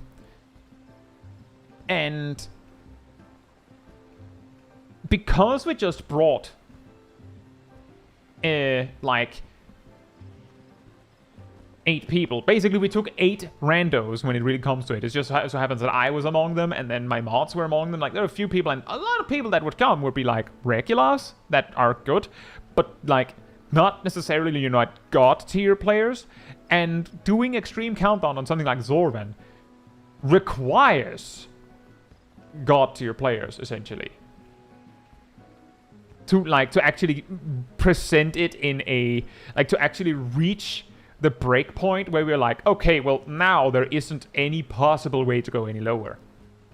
Hey, Mato, hope you're doing well. Princess, can 8 warriors solo Zorvan Extreme? You know, that's an interesting question. That could be funny. I feel like what would happen is that doing it increasingly non-standard would be pretty... Like, it would include a lot of, like, build-up. Where, like, it's just like, like, can a regular party beat Zorvan Extreme? Of course. Like, that's the starting point. Then you, like, replace a DPS with a warrior. And then you replace a healer with a warrior. And then replace another DPS with a warrior. And, like, eventually have 8 warriors. Like, at that point, it would be more interesting to probably just go and just, like, have a bunch of pre-decided janky compositions to throw at it and see. Which could be funny. Definitely. But back to the point, as it were, we determined at around, I would say, Nidhogg. Like around here, if we go from the top and down, around here, it became too hard to just bring 8 randos, quote unquote.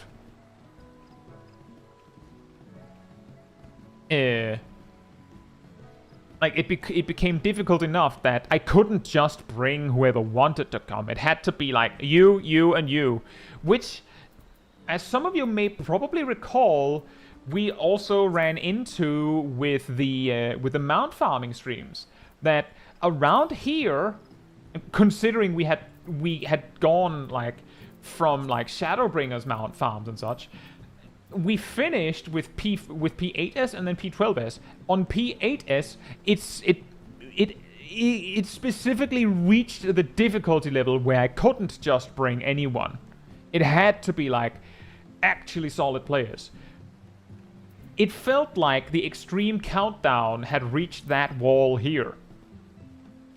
And the reason why I'm saying that's just not what it was about is that the original motivation for me making those streams was that I was curious how few players you needed, and it was sort of like accompanying the Roulette series at the time.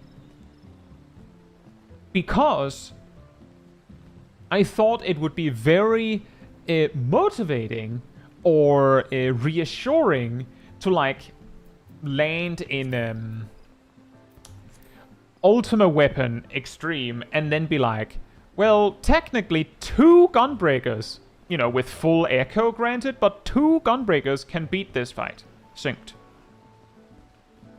So 8 players, just 8 players, surely can. You just have to get it together. And if someone leaves, doesn't matter. If you have 2 tanks with a brain and a healer with a brain, you can beat it. You just keep going until you get it. And when it gets, like, specifically with Ultima Weapon Extreme, unlike some of the other extremes, if the rest of your party is not playing ball, you can just act like they're not there. You're just 2 tanks and a healer. The rest of the people are just doing damage, don't really care. We're just, us 3, we do this, and then the other people can do whatever they. If they run into an AWP, great, then we save those cooldowns, but we can just do this without them. Who cares? We'll just defend, like, we'll just, like, kitchen sink the AWPs, boom jams. And that was what it was about. But the moment you need to, like hand pick who you need to bring, then it's not about that anymore. I believe we determined that Sephiroth Extreme was beatable possibly with 4 players if you were extremely smart and really cheesy. I think Nidhogg was beatable with 4.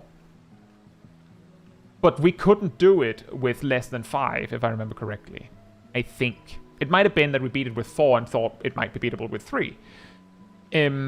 Everything before Nidhogg Extreme, we pushed it so far down that we were like, no one can do it with less than this. With the express exception that we stopped Thornmarsh at 4. Because to do it with 3, I believe... Yeah, to do it with 3 was straight up luck. Like, 100% luck. Because there's a mechanic where... Like, there's a mechanic that is, like, chosen at random that crowd controls 3 players. And the only way to overcome that is to either be 4 players and make use of knowing how the mechanic chooses the 3 players to make sure the healer is never chosen, so they can just assume everyone, or have a bard that can preemptively Warden's Paean the healer, so that it doesn't matter if the healer's chosen. But if you're 3 players, you can't do that, because the mechanic's going to hit 3 players, all 3, and you need 2 tanks. You need 2 tanks, and one of them can't be a bard, because there's a mandatory tank switch that you need 2 tanks to do.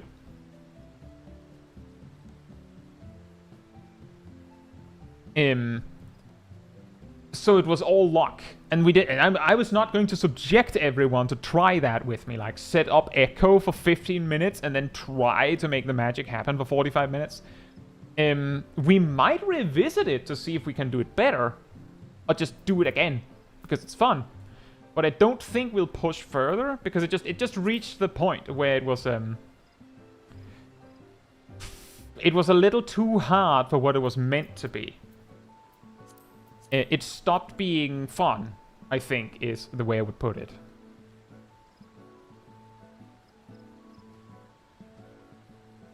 At least for the players involved. Like, the people watching might have been having great fun the whole way. But it got a little too hard for the people actually doing it. But we might revisit it one day. The messy comp idea could be pretty funny as well. You could potentially use careful aggro management to make a Bard tank work, but that would be annoying and need a more rigid mid plan and make the Bard survive tanking. Yeah, but here's it's very it's very simply just not possible, I don't think.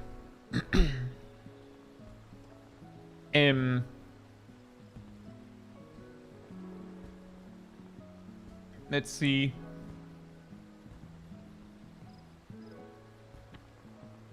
If I remember correctly, just off the top of my head, it's the king that needs to be tank switched. Because the thing is, the tank ads, they don't like build a debuff on the tank they're fighting.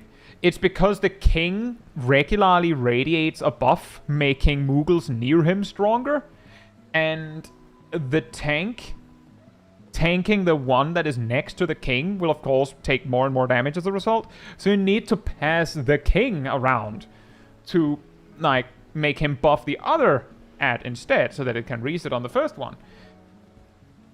And because the king is basically invulnerable, I don't know if you can like build enmity on him. Like under normal circumstances, I don't know if you can. Which means, well, how does the tank build enmity? Like how does the Bard build enmity on the king? And in regards to mid plan, what mitigation? What about the healer tanking the king then? Well, the key is... Well, actually... I don't know if that would work, but that is an interesting idea. But I have a feeling that that would lead to a whole different problem.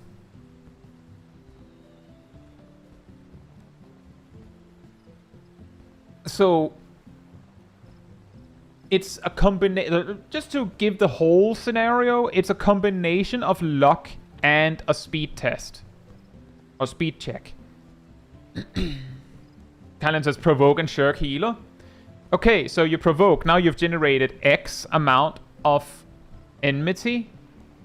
Then you shirk 25% of that to the healer. So that wouldn't be enough.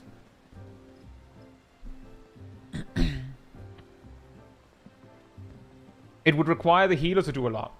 The reason why it's a speed check and also a luck check is because the Moogles have, I believe, 3 tactics they will use. The Archer, I believe, the Archer Moogle will, each time they start a mechanic, will run over somewhere and then be like, you know, hut, hut, say stuff, and that indicates what's going to happen.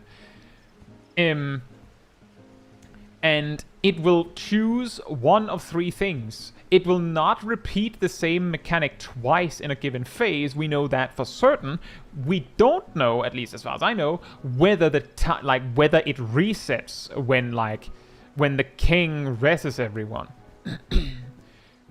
I think it does. The ability to beat this fight with 3 players hinges on it resetting. Because the reason why it is luck is because 2 of the 3 mechanics are going to be hard, but beatable with 3 players. But one of them is the one where a Moogle crowd controls 3 players, and boom, it's over. If you have a Bard, then that's not over anymore. But I'm pretty sure if you require all 3 tactics to play on every phase anyway, then I don't think you're going to meet the DPS check before potential hard enrage.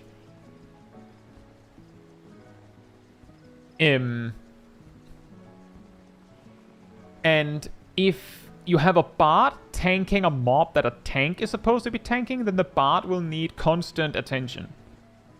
And if a healer is tanking something a tank is meant to be tanking, then the healer is going to require constant attention. Which means that the healer's probably not attacking very much. Which means this is essentially a 2-player attempt at Thornmarch Extreme. And those 2 players are going to be the bard and the tank. The bard might be able to, like, you know, dot everything to do a decent amount of damage, but the tank is just going to be like, lightning shot. Lightning shot. Like, I'm thinking Gunbreaker because they can heal themselves better. And the healer getting attacked might also interrupt casts, which might mean the healer just gets interrupted on a crucial heal and then someone dies and it's over. There's also the part with the mid plan. Tanks, aside from Aurora, tanks just don't have anything they can give someone else in that level range. Bard doesn't have anything. I guess they have Second Wind. And healers don't have anything at that level. And the amount of healing required, I imagine, would mean that you probably need to be the healer probably needs to be an Astrologian. Is my guess. Astrologian's lower damage output is a lot less of a problem because I don't think they actually have less damage output at level 50. Paladin does have cover at that level. That's true, but the Paladin cannot cover the Bard. Or rather, they must not cover the Bard. Because the debuff that the tank adds give are the other tank adds Tank Buster kills you. So if the Paladin covers the Bard, then the Paladin dies. If the Paladin covers the King, then I guess that helps for a little bit. But that's 10 seconds every 2 minutes.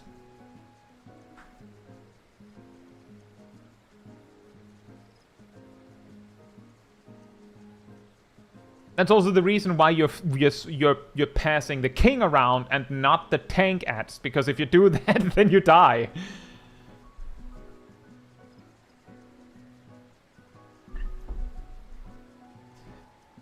And the biggest thing that makes it so that I just don't want to try it is that to even stand a chance of making this work, you need maximum echo, which is 25%. The way you do that is you pull the boss and then you just futz around for 3 minutes, which I'm pretty sure the King doesn't do anything until he hits 90% HP. So you can just not do anything, and then he will not do anything. And then you just do that for 3 minutes, and then you let him kill, then you let him win. And then you just do that 5 times. That's 15 minutes. It'll probably be like 18 minutes by the time you're done. And then you have like 42 minutes to try and make it work. And option 1 is that the Bard trick works and then it doesn't matter. Like, and then you remove the luck factor of the mechanical sequence. But then you have to beat the damage check. The alternative is that you go in with 2 tanks and a healer and then you just pray that it'll work. Which requires that you need to win a 1 in 3 and then a 1 in 2. Or rather, you need to roll a 2 out of 3 and a 1 out of 2. Twice? And then you also, while doing that, have to do this fight that is so precarious as building a card house in an earthquake. And then you have a DPS check at the end. I'm pretty sure that if you actually nail it, like if you actually perfectly kill all of the Mughals in both phases, I believe it does 42% of his HP and damage. And if you do it perfectly, then you still have like 6% to beat.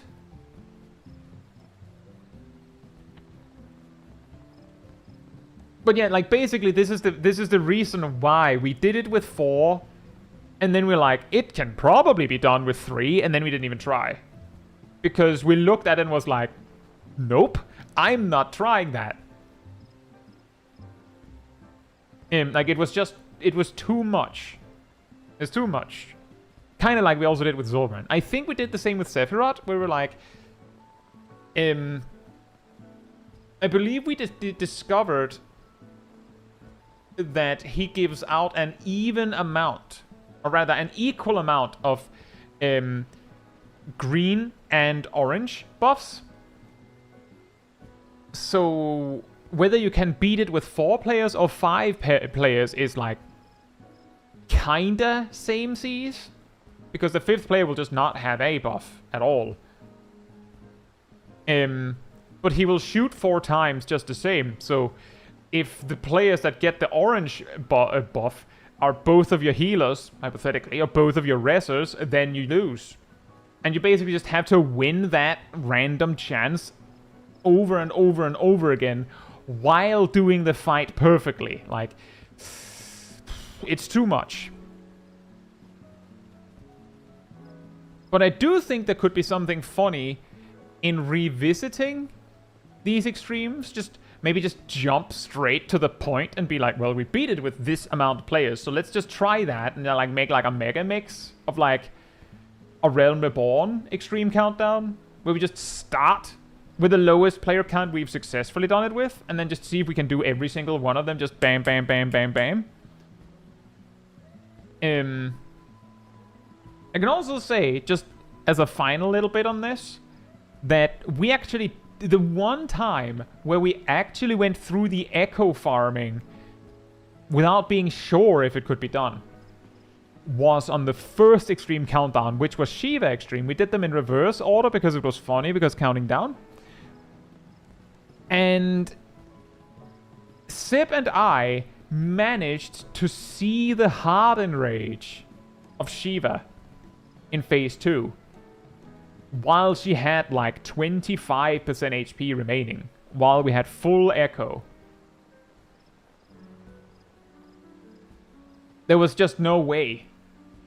So that's why we went, it can be done with 3 but not 2. And why we don't really do it anymore. I think the only time we've farmed echo since was for Ultimate Weapon, because we were confident it could be done. Like, I'm pretty sure we actually farmed the echo while legitimately trying, to some degree.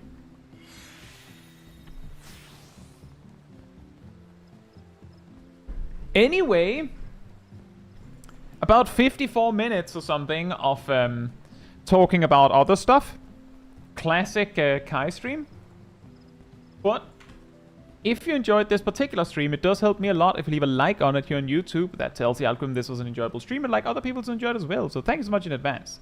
And if you'd like to be part of the Discord community server, there's a link right there in the chat.